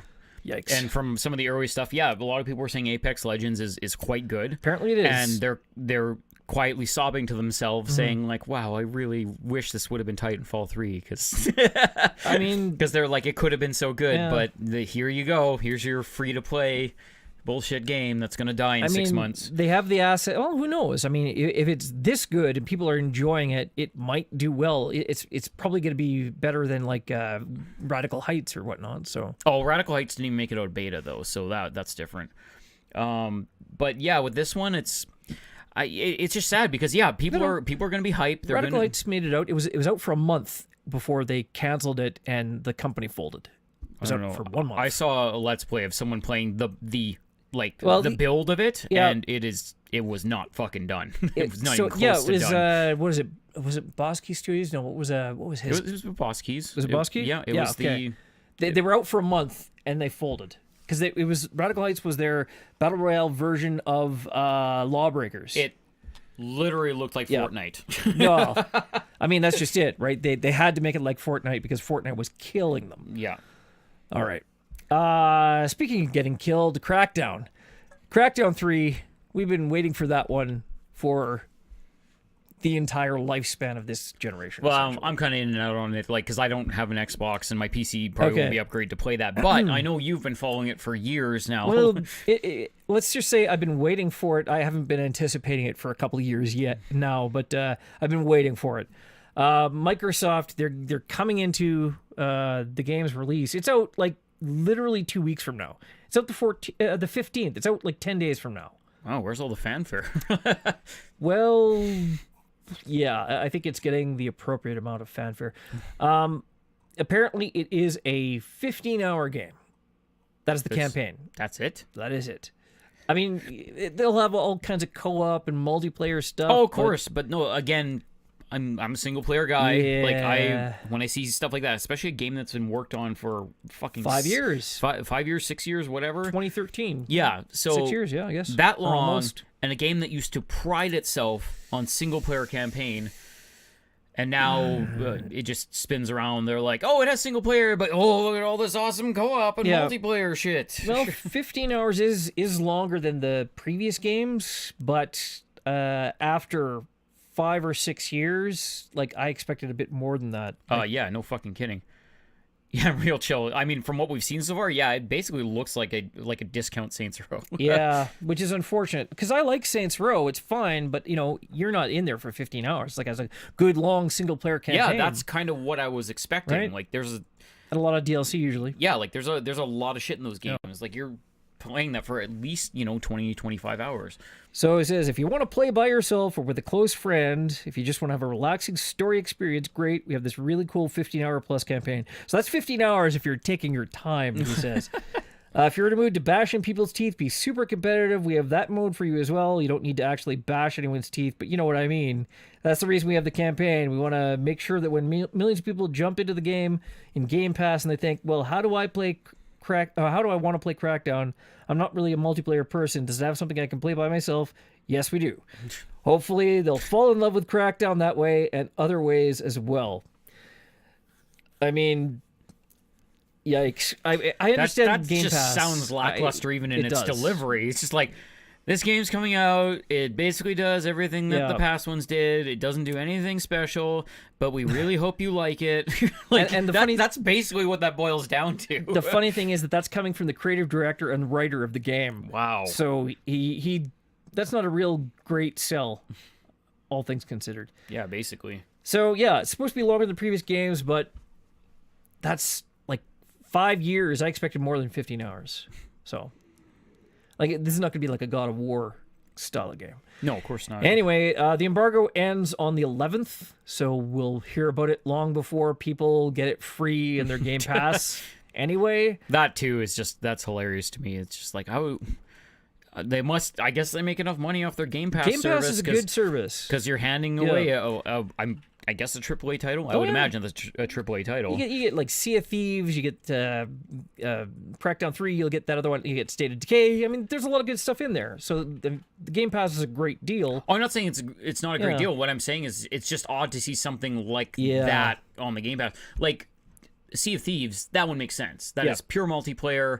That's one that you hand out because it gets everyone kind of hooked in and stuff like that. That one, on the other hand, that strikes me as odd. But hey, it's their own service; they can do whatever the fuck they want. I have a feeling that if Pinello, welcome to the chat. Hey, Pinello, how you doing? I have a feeling that if Microsoft had a stronger first-party lineup this generation, the Game Pass wouldn't have included first-party games at all. It would have just been like the sort of the EA Access style thing we've been seeing. Second stringers, yeah, right. Or at least not on launch day, maybe like a year after the fact. Welcome to the chat. Hey, just hopping in halfway through here. Oh, yeah. I tell you, I think half of these people, they come in halfway. They've never seen the beginning of our show. They've not once yet seen us do the rotating blades of death. Yeah. The knife throw. I've been practicing for a long time. I haven't killed anyone in days. 4 or 5 days at least. Anyway. All right, some quick hits. Capcom announced the remake of Resident Evil 2 is a hit, shockingly enough. Have you seen it? You don't say. Have you seen the graphics on it? It's crazy. I played the demo. Yep. I've seen some Let's Plays of some of the earlier stuff in the game, and I'm just blown away at crazy. A, how good it looks, and B, how much work they've done to it, because there are scenes in it where it's just... They took all the same beats, but they completely like remixed the game, and I love that they fucking did that. It isn't like a one-for-one, like, oh, I remember this, I remember how to do this, I remember this code. Like, they completely remixed the entire game, and I love that they did that, because it makes it like just a fresh experience again, even though you jump in and you kind of know where you are, and you kind of know what's going on. And one of the other things that I saw today, which is actually kind of genius on their part, is that DLC... for Resident Evil 2, you can buy a pack that gives it the original music and sound effects of Resident Evil 2, because it had such fucking classic music in some of those scenes and whatnot, so I thought that was really cool. But yeah, the game looks fucking amazing, because it's that Resident Evil 7 engine, which is just mind-blowing, like how good that looks. Yeah, they've already shipped 3 million units in their first week, so that's crazy. That's sold in, not sold through, but I mean, I have no doubt that they're going to sell all of that. It's going to do really well. Mm-hmm. So we're back in the golden age of Resident Evil. Apparently, it scored 9.5 from PSU. Actually, Jesus Christ. Sounds about right. I mean, it's amazing through and through. Every review I've seen of it, they're just like, yeah, this is the fucking tits, man. Yep. It's such a good game. Go check that review out on PSU.com. Discount. Can you throw that link in there? Kojima. Speaking of Kojima, he was commenting on Twitter about the release of Mads Mikkelsen's new movie, Arctic. Yes. Just came out. Apparently, it's really good. It's a I really wanted to see it. I saw a trailer for it. And I was like, holy fuck, that looks intense. Currently, it's at like 93% on Rotten Tomatoes. So that's crazy. Oh, Polar, not Arctic. Polar? Yeah. Is it Arctic? It might be Arctic in different... Same thing. It could be one of those Euro titles, too. I think it's in different markets. Yeah. Anyway, so when Kojima was tweeting on it, I hadn't seen the thing till I saw the tweet. Anyway, he says that a fan was asking him, now that Mads Mikkelsen, his movie is out, is it going to be Death Stranding next? Like, is that the next thing we can see? And he says that Death Stranding is a ways off. Really? Tells us nothing at all. Like, that's a... No, it was just interesting because ways off. I think like late last year we were talking about like, oh, they have a not full build of the game, but they can play it like start to finish and all this other stuff. So like maybe we'll see it sooner than later, but apparently it's gonna be later. I mean, and they like a couple of weeks back they were in Germany and they demonstrated for the Guerrilla folks all of like I think the 4 or 5 hours of the game. Yeah, you know, so they do have a working copy of the game. They're showing it off internally. Yeah, but a ways off. That could mean, you know, soon. I'm assuming it means like late this year. Yeah. But it could mean next year. Who knows? I mean, if it's late this year, there's like 3 solid fucking titles that I'm picking up. It's like, get fucking, you know, I mean, I guess if they do end up releasing this year, I get like Cyberpunk, Ghost of Tsushima, and Death Stranding. Okay, Cyberpunk, I think we can count on for this year. Death Stranding, I think is closer than not. I don't know about Goats. God damn it! Not Ghost. Ghost of Tsushima. I don't know if that will come out this year or not. Yeah, that's kind of a question mark. But for the rest of this year, they have Days Gone. That comes out in I want to say April. Yeah, it's soon. It's like April, I think. March or April. It's somewhere in there. It's April. And then possibly and very possibly Last of Us 2 in the fall. So. They need to have a few first-party titles to just round out the PS4's like official lifespan, and then it'll be all back and forth. Yeah, but a ways off. It's vague. It could be this year, it might not be. By the way, I don't know if you noticed, but it's been a couple weeks, and Soulja Boy, he has a new website up. I know you've missed him. Didn't it get taken down again? I know you missed Soulja Boy. I've been watching videos about these. Like, people review the consoles that were sold on it and stuff horrible. Like that. And I don't, like... By the time we're reporting this news, the next site is probably taken down already, and he's starting a new one. He has a brand new site. So Soulja was it Soulja Watch or whatever it was? That's gone. It's now SouljaElectronics.com. It hosts a plethora of gaming equipments and audio equipment and speakers and headsets and battery chargers. And buried way off on the second page of the products page, there's this Soulja Game Mini console that sells for $27.99 and contains 688 games that are all perfectly legal. Oh, he didn't learn his fucking lesson. See, that's the thing. You can sell those units. Don't sell them with fucking games on them. Nope. Like, because that's on the person that buys it then. And that, they can't fucking slap them for that. But if it says it has games on it. Oh, and prominently featured the picture, like it's like a big One Piece logo. And then, of like course. The opening, and then there's a Mario screen. Yeah, I was gonna say, even though it looks like a Game Boy, like it looks like a mini Game Boy with like 4 face buttons, but it usually has like a picture of like, you know, Mario Odyssey on it or something. It's like, nope, that doesn't play anything close to that. No, it looked like an old school Mario game, but it's a Nintendo ROM, and you can't have that. You can't have that. Yeah, Chico, he's been pretty, not careful around it, but he's been pretty quick on the trigger with that stuff, so he won't get sued. He's just going to get a lot of cease and desists. Yeah, he already got one from Nintendo already. I'm sure he's going to get more. Oh, yeah, he will. Yeah. Until he sells a unit that doesn't have games on it, he's going to keep getting them. All right. Now we're on to the big ticket. So, this is interesting. This is kind of interesting. This is something we talked about going back to the very, very first Digital Fiasco podcast, the audio format 3 years ago. Oh, really? Okay. Yeah. I don't remember what it could be then, because holy fuck, that was a long time ago. It's a long time ago. It was back when we were talking about our Xbox One conspiracy theory. Back when we thought that Microsoft had a plan that, made sense. Yikes. Anyway, Microsoft has inadvertently revealed its plans to bring Xbox Live to mobile devices and Switch. Yes. To the Nintendo Switch, and they're going to talk about it at the next GDC, which is only like a month away, I think. So in the description for GDC section titled Xbox Live, growing and engaging your gaming community across iOS, Android, Switch, Xbox, and PC, which was reported by Windows Central, the platform holder revealed its plans to release a new Xbox SDK. So get a first look at the SDK to enable game developers to connect players between iOS, Android, and Switch in addition to Xbox and any game in the Microsoft Store on Windows PCs, reads the description.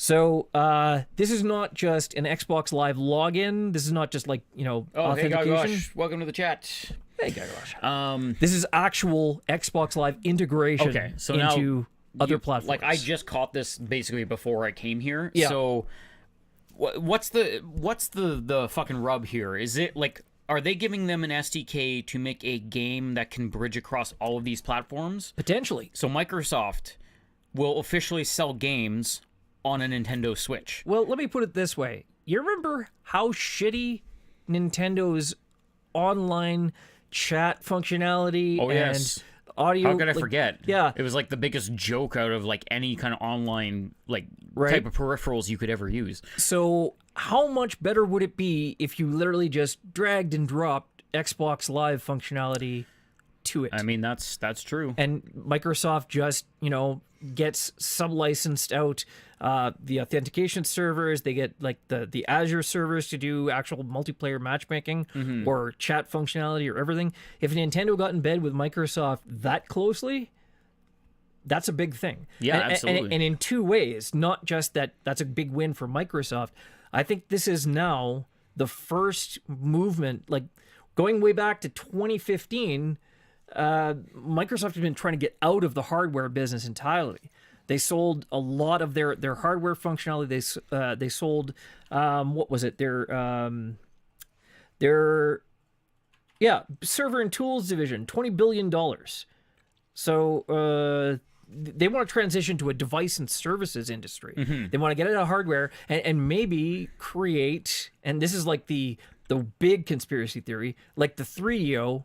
Xbox is a brand that other people make hardware for. Right. And yeah, that is what we talked about, is that just like they had the Steam boxes and stuff like that. Right. So you could play, Steam games, but you could buy 20 different Steam boxes because they'd be made by all of these different companies. They'd just be branded as a Steam box and have all the logoing on it and stuff, but you get different stats and different builds, different sizes, like all this kind of stuff. So yeah, like way back, we were talking about Xbox being more of a license, basically. So you could buy an Xbox that could be different than 20 other Xboxes. Right. And considering the Xbox One already has like a core of DirectX 11 or whatever the current version is built into it, it runs essentially like a Windows kernel in the SDK, which makes like porting stuff to the computer very easy. It's a tiny gaming computer, so I mean that's literally it. So portability and scalability is already built into that philosophy to begin with. Now to extend that out to the Switch or to other hardware platforms, just that's what they want. They want to build their brand and just let all the hardware go. They don't want to deal with hardware warranty and whatnot. It won't be software only. That's our point, is that they'll do licensing. It's hardware and infrastructure. Yeah, hardware and infrastructure. So they will offer Xbox, the name, Xbox Live, all of that content on these different platforms and stuff that all buy into it, license it and stuff. They get their cut from it. They have the infrastructure to support all of the servers and all the other shit like that. So it's kind of what games... it's like all the back end stuff is Right. good to go, and then you just need to take care of the hardware up front, whatever company you might be. You remember like what GameSpy used to do with their matchmaking servers and whatnot, and you would have like them integrated into things like Red Faction Guerrilla had it. So when GameSpy's server shut down, all your matchmaking went away for those old games. So that's why when they had to bring them back out, the remastered edition, they had to have a whole other solution for that, for the multiplayer. So it's essentially like that, except Microsoft already has Azure as a service, as a business offering. They want to now offer Xbox Live as a service to other developers and manufacturers, rather than making their own hardware. And really, that's where the money is. They don't need to make hardware. That's just a big liability for Microsoft. Microsoft's number one draw has always been Xbox Live. The functionality, the ease of use, and how well easy it is to go like from game to game with people, like maintain your party chat and whatnot. Yeah, exactly. So this is interesting. So this is now the first concrete movement since like what's his face, Nadella, took over after Steve Ballmer left back in 2015. Yeah, it'll be interesting to see where they go with it too, because it's one thing to kind of go into that near future of selling it off as a license, offering it to these different companies, so they'll have like a base set of stats this has to cover, because if people make games for it, they have to know at what is the bar minimum that they're gonna fucking operate at and stuff. Putting it on the Switch, on the other hand, that is completely different. So I'm glad that they have these separate SDKs that are like, hey, this is a Microsoft Games enabled Switch SDK. So it'll be interesting to see who kind of bites onto that, because they're going to have to basically make games that are Switch Microsoft exclusives. Well, not necessarily. The grouping that they had here was cross-platform support between iOS, Android, Switch, Xbox, and PC. Yeah. So, I mean, obviously, PC has a much higher ceiling. Yeah, but that's what I mean, though. Is like they're gonna have to like have these set stats of like you can't build your game over this because the Switch just won't be able to play it. Absolutely, or Android or but iOS. From or iOS whatever. and Android to Switch would be a much closer Oh, approximation. straight up, yeah. So it'd be very easy. to Switch make is about those. as powerful as an Android phone. Well, I mean, and especially since like the interface, right? Typically, you have a lot of touch interface on an Android title or whatnot, which the Switch also handles. Yeah. So, Real chill. We don't have the infrastructure for that, so that's cloud gaming is that's 5 still, years out. It's a far off dream still. And actually, there was one of the Sony execs just talked about this like earlier this week. They say that cloud gaming, like entirely cloud-based gaming, is at minimum of 5 years out, and possibly more than that, because the infrastructure in North America isn't there. In Japan, it is, but I mean, they also don't have nearly as many people, and all of their infrastructure is way better than ours. And we are all spread out. They're already years ahead of us in a lot of that tech, so that helps. So the latency is just too great, and the technology just isn't there. I mean, even digital delivery only is out of reach today. Yeah, and Ruru too. That's kind of what you were getting at. Even for single player games, it can work, but it needs to be something that isn't on the fly. Like, you know what? I can go get PSN now, and I could play like Marvel vs. Capcom on it or something like that. Yeah. But it's going to be a shit show. Well, is that one of the ones that you can download? That's just an example. It's a high like Twitch kind of situation, like fighting game. It just doesn't work. And I can play single player and it's still going to be shit. But if you play like a JRPG that doesn't need that instant input, like on demand all the time, yeah, it's perfectly fine for that. But it shows that our infrastructure just isn't built up to that par yet. I hadn't even been interested in PS Now until they started coming out with the downloadable there's a whole options. reason why they went to actually allowing people to download it, because the infrastructure isn't there. So it was the only way to properly use a lot of the titles on that system. And now apparently PlayStation Now is the most used gaming like EA Access or Microsoft Game Pass. Apparently PS Now is the biggest one.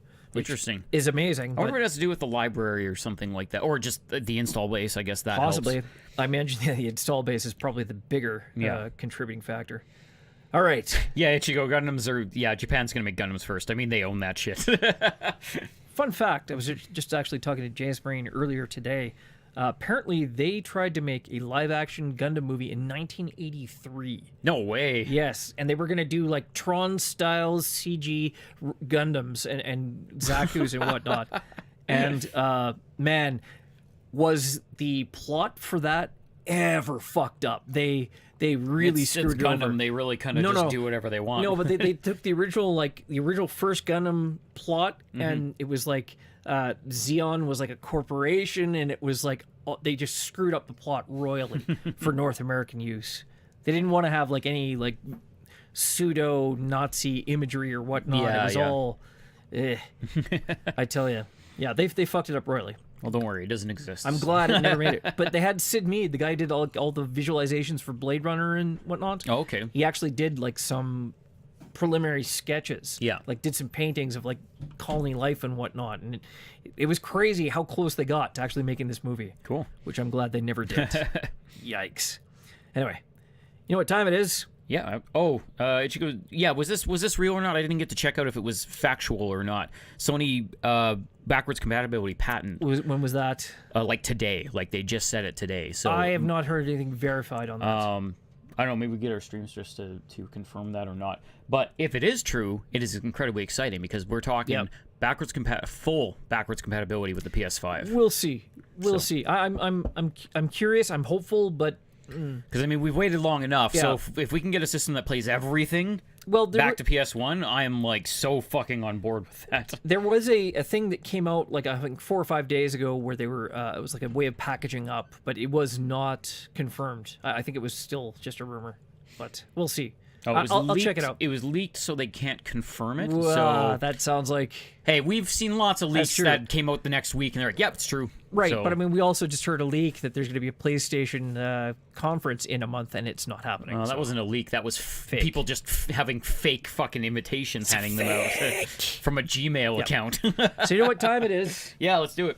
Let's press select on the options menu. There we go. We have a select noise now. There they are. So every week we have the options menu on Digital Fiasco Live. It is a rotating series of topics. Many things we talk about are interesting, some things are not.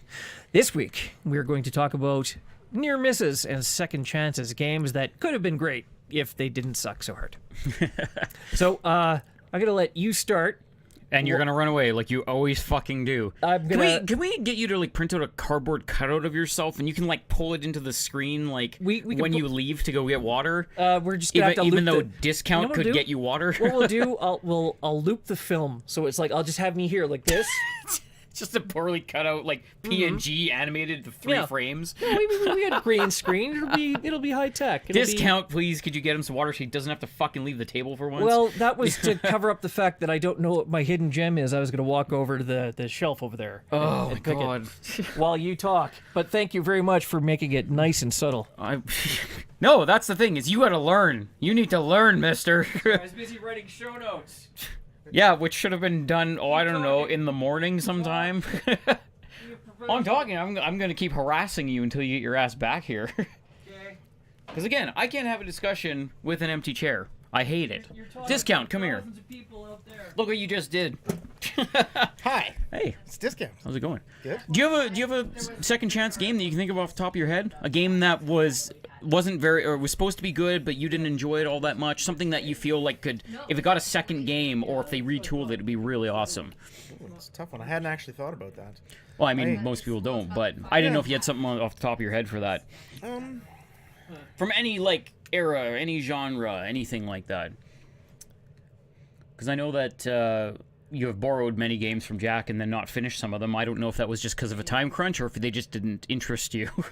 Honestly, was it Final Fantasy 13? I think it was. Like, Yeah, Final Fantasy 13. Yeah. That's one of Jack's favorites to complain about. I was excited for that game. It's A lot of people were. One of the few games that I've actually purchased, or actually, you know, I think I purchased.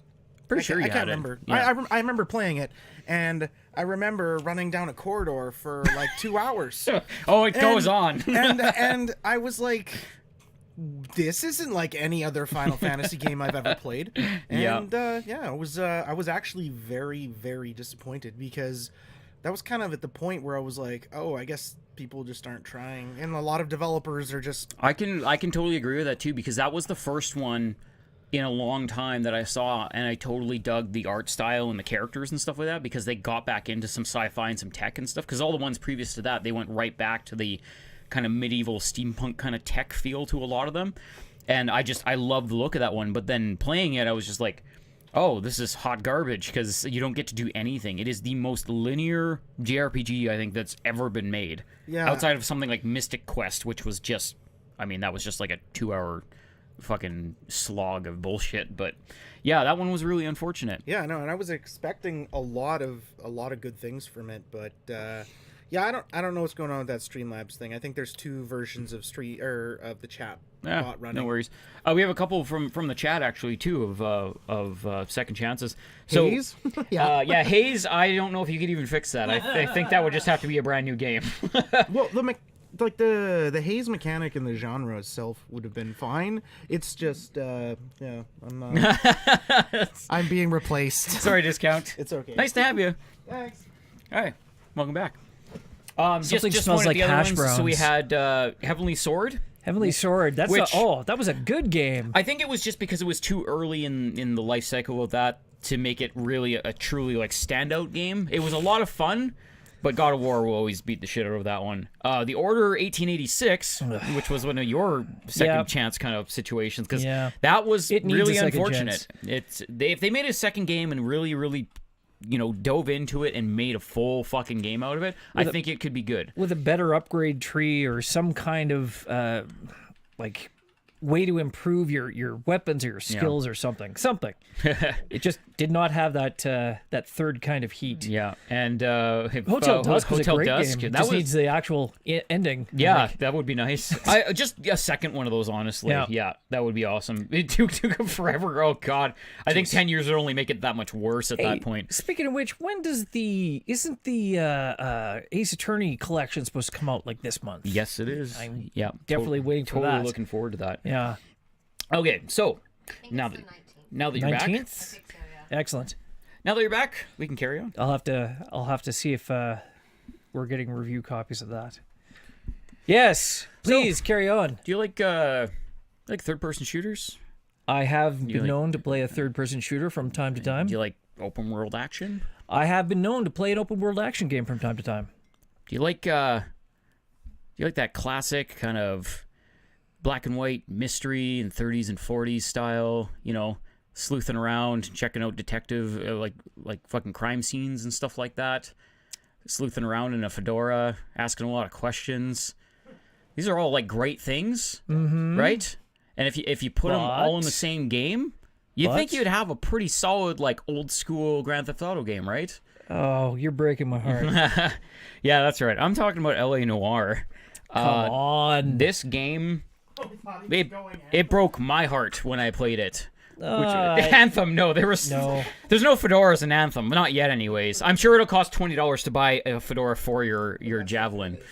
Stuff does not cost. No, it doesn't cost $20 for Anthem fedoras. I'm joking. Okay, they won't have fedoras in the game. No, they might, but everything else will cost $20. Yeah. So, jeez. But anyways, yes. So LA Noire, it was one of those games that when they showed the tech demo of it and they were hyping it up, talking about it and everything, everyone like losing their minds over this game because it was such a cool concept. All of this new like CG mocap technology of catching like expression of like facial expressions and stuff. This is stuff that you hadn't really seen in games before. Not enough to read if a person's like lying or telling the truth or doing whatever like when you're interviewing them. So the game came out. I think it got fairly good reviews. It did. But the problem with it is that everything they kind of promised in the game, or everything that the game was supposed to be, for me anyways, fell short in kind of almost every one of those aspects. I'm not saying fell, like tripped over the fucking bar or anything like that. Okay. But you have open world, vehicle driving, third-person shooter, heavy detective-themed story, and then, of course, all the detective work of like checking out crime scenes and interviewing people and stuff like that. So all of these aspects put together, like you have a fairly solid game, but nothing really stood out for me, unfortunately. Hey, Discount. don't you pull up Exophase and see what my ranking is on LA Noir Platinums? I think I'm fairly high. I know you are. I think I'm fairly high. We've talked about it. I don't know how high. Was that one of the ones that you said like you were like one of the first people to platinum it or something Possibly. like that? I don't remember how it shook out, but I was one of the first. And again, I enjoyed LA Noir. It was, and that's the thing is, it's not that I didn't enjoy my time with the game. I played the game, I finished it. There were some great things in it, but overall, it was lacking for me. Like when I was done the game, I felt like I wanted more out of it. And that was down to a lot of the aspects of it just kind of fell short. Like, I know that you're a cop in that one, so when you're driving around, you have to be careful what you're doing. But a lot of the variety in the vehicles, a lot of the driving around town and stuff like that, how you just handled kind of like your day-to-day cop life and everything like that, everything felt just kind of like a little bit clunky or a little bit like out of the norm. I'm going to tell you right now, 100% of the time, I made my partner drive so that I could just skip. 100% of the time. I guess there's that. I like driving stuff, so I took the wheel on a lot of that. What's that? PS3 or PS4? PS3. When your traffic issues, like was crashing into stuff, counts against your rating for each mission. Yeah. I didn't want to drive a goddamn thing. Yeah, no, and I like driving stuff. I wanted to kind of like challenge myself on that, but everything just, it was almost kind of like playing Mafia 2, I believe. Okay. Even though that was like I think a PS2 game, right? Or was that a PS3 game? Okay. Because that one's like it was kind of limited in what you could do in that aspect. Because it had like a limited amount of cars, and all the cars really just kind of felt samey and everything. And I liked how the city looked when it was going by. Yeah. He was the first But platinum the game. Is that am I still number one? Yeah, May 19th, 2011. there you go. So you platinum a game that I'm only okay with. So No, that's just fun. It was just kind of one of those things. You said it didn't really hit for you, and I was literally and let me tell you, as the guy that platinumed it first, there are a lot of goddamn cars that you have to find for the platinum. Okay. Well, So there are obviously those one-offs that you have to go down a back alleyway to find or something like that. I understand what you're saying. Like for the world, unlike like a Grand Theft Auto where there's a bunch of additional activities and whatnot, it's not really the same for LA. Yeah, and again, it's because its focus was elsewhere. They had a lot of the you checked out the crime scenes and everything like that, which again was, I really dug that. Like I love the crime scene kind of situation, but it was very kind of linear, or it would be one of those things where it was just very obvious the kind of things you were doing to check out the environment and whatnot. See, Galosh actually hits on the one part about LA Noir that I was having a problem with. The ending.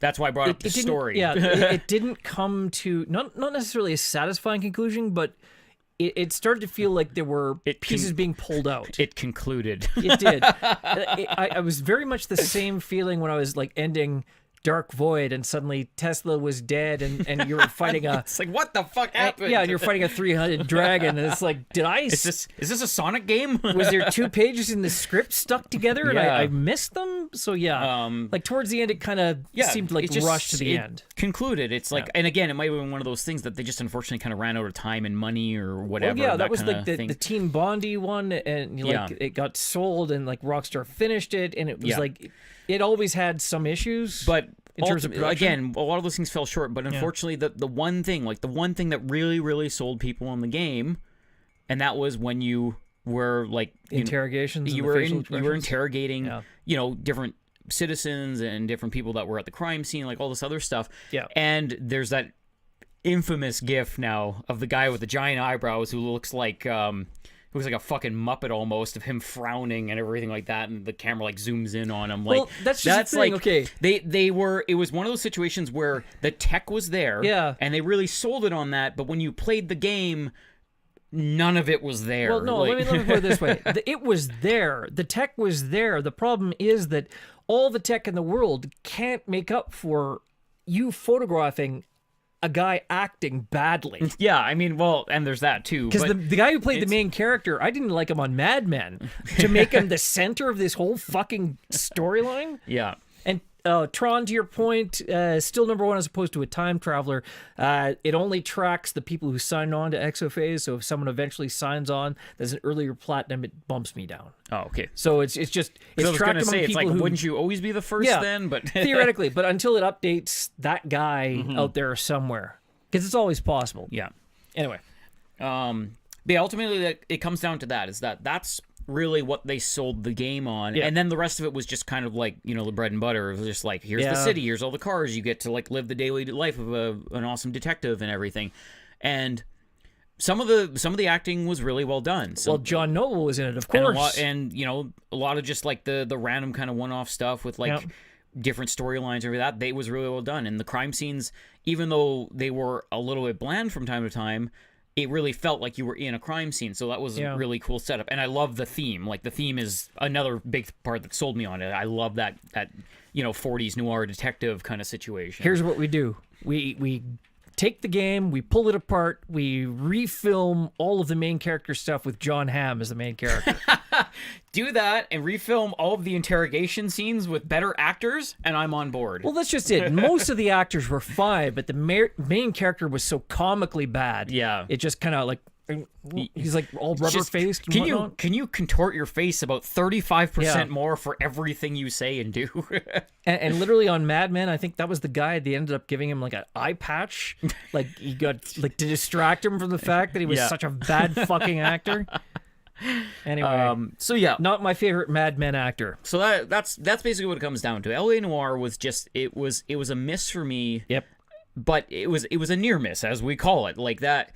Overall it was a good game. It just wasn't a great game. I'm not sad that I played through it and paid for it and everything, because I did enjoy my time with it. It's just, it could have been so much more, I suppose, if they put more into those certain aspects. And then if, again, the same situation, if we got a second one, and with, you know, today's like console graphics and like better mocap and like just more polygon, like just pushing everything that much more extreme, I think it'd be an amazing fucking game. So, but I don't think we'll ever see a second one. You never know. I mean, maybe not a second LA Noire, but I'd like to see just another noir game in general. You don't really see that these days. That's the thing, is, again, I love the noir detective kind of situation. Right. So anything in that realm, I would love to see more content there. But it's kind of, I don't know, I guess it's kind of hard sell. Not everyone's kind of into that thing. But well, not everyone's into westerns either, and suddenly Red Dead Redemption is the biggest thing since sliced bread. They did cram it down everyone's throat. Well, that's just it. I mean, Red Dead Redemption, the first one, came out of nowhere because, like, Red Dead Revolver was a piece of crap. It was an action game that Rockstar basically bought into. But they spent $500 million making this game, and I literally think they spent another $500 million advertising and saying, like, you're nobody unless you play this fucking game. Well, that's just it. They're right. You are nobody unless you play that game. But yeah, Red Dead Redemption, like, has revitalized westerns as a genre, so we'll probably see. Well, we'll see as the fallout comes from that. Like, we haven't seen anything since that, so... Well, we're waiting to see if Ubisoft will remaster Gunslinger, like Call of Juarez Gunslinger, since obviously the Cartel was a floating piece of crap. They should remaster that and actually make it a functional game. They should demaster it and take it out of my consciousness entirely. Like, this game never existed. I hope, I wish. You need the mind wipe ray thing. Yeah, that's what we need. We need the flashy thing. Yeah. All right, so... Okay. Because you had to go hunting in the fucking shelf there. Alice, the Madness Returns. Yes. This was actually the sequel, but it had actually the special edition on the PS3 came with both versions of the game. Nice. So you actually had a code for the original game, which was I don't even remember what the name was. I think it was just called Alice. American McGee's Alice. Yeah, American McGee's Alice. Yeah. So it wasn't. I think it was no longer American McGee's by the end. It was Spicy Horse. And I think now it's the Chinese Room. I think that's the way. Is that the name of the company? Spicy Horse. Spicy Horse was the name of the company that did the Madness Returns. I love that fucking name. Spicy Horse. It is a good name. I think they're defunct now. I think that that same company, the guys who did this, like, morphed 3 or 4 times. Oh, okay. So anyway, basically the concept is it is a darker version. And I'm going to say that the original Alice in Wonderland was pretty dark. It wasn't so much dark. It's just very twisted. Well, I mean, it was pretty, just a lot of weird shit going on. It was pretty dark to begin with, but I mean, this took it and made it a little bit more emo, and it was like, much more Tim Burton-y than it was Walt Disney. Yeah. So the original Alice, you fight cards and whatnot. Clive Barker's Jericho's Alice. It's kind of like it was a third-person action kind of game with some light puzzle solving a la Soul Reaver kind of thing. And it had very warped, twist environments, some of which were more successful than others. But it was a very interesting world, and the gameplay was serviceable. The second game looked better, but still played. Because I think this was kind of janky. This was a much more modern game compared to the first one, because the first one came out like years before it, I think. I don't know how long before, but it was out on the PC. I played it then. Yeah, but that was like when they still had PC boxes on store shelves and like a GameStop and stuff like that. Yeah, I honestly don't know how old it is. It's been a while. Yeah. But anyway, so all things considered, it was an interesting game. It had like Cheshire Cat and follow the White Rabbit, the whole thing. Yeah. And then it like continued to go on through the storyline. It got pretty dark towards the end. I honestly couldn't even tell you how it deviated from the original I was going to say, story. Because from what I remember, the first one, takes a lot of the beats, but then, fills in their own shit in between, because it needs to be a game and needs to be fleshed out or whatever. But this one, like, I didn't get to play much of this one, so this one is like Madness Returns. Do you just go back and do all the same things kind again, of or? in wackier worlds with better looking graphics. Yeah, and largely the same janky gameplay. I don't think I would have bought that game had I not gotten the other game with it. So it was 2 platinums. This is back in my trophy hunting days. Yeah, your platinum fest. Yeah, so I bought it, so I got a platinum. I got 2 platinums for the price of one, and I think the game came out. It was like $49 or something. It was like a discount price to begin with. Mm-hmm. So, and here's the, as I recall saying this now, it was one that Travis would harp on and on about Alice, how great it is and whatnot. I was like, it was okay. Didn't he like Naughty Bear, though? No. He said, hey, check out this game, Naughty Bear. And he like made it as though he was going to buy the game. Oh, okay. I thought he was the one that was just like, no, you got to check this game out. It's awesome. No, and then I rented it, and it was on my trophy card forever. It's like, you motherfucker. Naughty goddamn bear. Terrible game. And it didn't get any better when we played it again. That is true. It was a terrible, terrible game. So anyway, Alice the Madness Returns, they were talking about for the longest time doing another one, and I think that company just I literally do think that it is run out of Shanghai now. Really? Yeah, this guy. Yeah, because I know the games had a small but very dedicated fan base, and I think that's why a second one got made, was because they had people, very dedicated people, like, we need more of this. We want to do, we want to return to this crazy fucking land and everything. So obviously they got a second one out of them. I don't know if they could pull a third one now. I mean, it would be unless they did like a Kickstarter or something like that. No, what they would really have to do is reboot it from the beginning, and just like they would have to rebuild it from the ground up. And I think it'd be worth it, honestly. They had some interesting ideas. Yeah, just mechanically it was just so broken. And I think it was just because of the age of the game. Yeah, basically. Yeah. Like when you go back and you play, for example, you're talking about Mafia. The original Mafia game, I got it on Steam, I think, for $4 or something. It's like, I'm gonna go back and play the original Mafia game. I'm gonna start at the beginning and come full circle. And that was back when nobody knew how to make third-person games properly, because this is not the WSAD, the traditional accepted controls. They and did whatnot. all kinds of wonky shit to get the camera to work and move your guy and everything. It was not an enjoyable time. So Mafia 2 is like night and day compared to the original one. Yeah, the original one is very tough to go back to. So it's the same thing with this. If they did it from the ground up, kept the same concepts, replaced the graphics, and mechanically worked on the movement, the actions of the character, it would be worthwhile. Because I think visually, Alice as like a world is always going to be an interesting environment to be in, especially with kind of this dark sort of emo take on it. Mm-hmm. So, all right. We are coming into the end of the program. I believe that's pretty much our show for this week, folks. Yeah, Thanks. It was light on the news. So. Yes, very light on the news. Even What do you want, Discount? Discount wants to add something. What do you want? So I looked at that Soldier Boy website. Oh, Okay. why would you look at the Soldier Boy Because website? I felt this was very important to say. Please. It comes with like over 600 games. Yes, 688 But batteries aren't included. games with slap no in the batteries. face. Well, it's very difficult to ship batteries from China. Apparently. Yes. But a little Game Boy that has Yeah. 600 fucking games on it. Yes. It takes batteries, not It takes 3 AA's or triple A's, isn't it? That I'm not 3 surprised triple by. A's. Do you know how much battery packs cost? Yeah. What gaming console would actually they would drain a AAA battery in like 2 seconds? It's hard to tell because I mean, back in the day, like you look at something like even an original Game Boy or Yeah. Game Boy Advance and stuff. don't know. Even then, they were sucking through double A's in like 5 or 6 hours tops. Yeah, the original Game Boy was like 4 AA batteries for a black and white screen with no backlighting. Yeah. Well, I mean, it did have that little tiny light on the side. Yeah. It's basically not One backlighting. tiny LED. Yep. Anyway, that is our show for this week, folks. Thank you all very much for watching. I'd like to see all of the VIPs there in the chat. Thanks for coming out. Tomorrow, we have a change in our program. We talked about this last week. Comic Sans is moving permanently to Thursday nights as of tomorrow. Right, I guess technically as of Thursday. As of Thursday. Tomorrow they're last moving week, whatever. until Thursday. Yeah. Yeah. So last week's was the last show, last time that Comic Sans will be on Tuesday.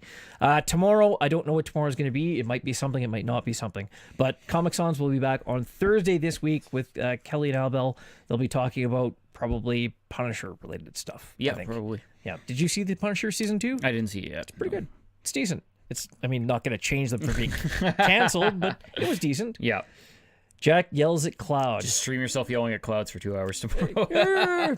You never know. Maybe I'll play some random nonsense. I can't play anything that I actually have to play because it's all under embargo, but I might throw in some Genesis Alpha 1 or some damn thing. I don't know. We'll see.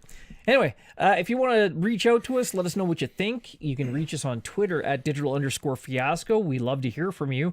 Anyone who wants to check out our Shinzi team members, you can click the link down below, which is down sort of in that area. You can check out all the other people on our team, the new Shinzi team, which is now part of our crawl, actually, in the lower right-hand corner. And of course, check out all of our other articles. We have reviews and whatnot on PSU.com. You can check out my next review of the game Canarium, which will be as of the 11th of February. That will be out on PSU.com. I think that's the next thing, assuming... Oh, wait. I think we might be getting New Dawn by the end of the week, I think. Well, you'll have to check in on that then. Far Cry New Dawn. It's that or Metro by the end of the week. Either way, that's a happy Jack. That's a happy Jack right there. All right. Thanks, everyone, for coming out to see us. We are Digital Fiasco. I am Jack McBastard. And I'm Dandr0id. And we will see you guys next week. Tune in on Thursday. Right now, we're going to go see who else is out there, who else is online, either from Shinzi or from Winnipeg, that we can throw this to. Show them some love. Send them a raid message. If they're playing Destiny, if it's Snowbeard and you're playing Destiny, Oh, here we go. tell them the Hunters suck. I think it's going to be probably Will it be? President J. Press A to J. What's he playing? He's currently playing Kingdom Hearts 1.5, I believe. Kingdom There you Hearts. go. Tell him... And I think he's like totally going through it blind. I don't think he's ever played Oh, Kingdom Hearts games. cool. Okay, Starting if he's from playing that. Kingdom Hearts 1.5, tell him that Tarzan's world sucks. Everyone knows that already. It does. All right, folks. Have a good night. We'll see you next time. See ya. Yeah.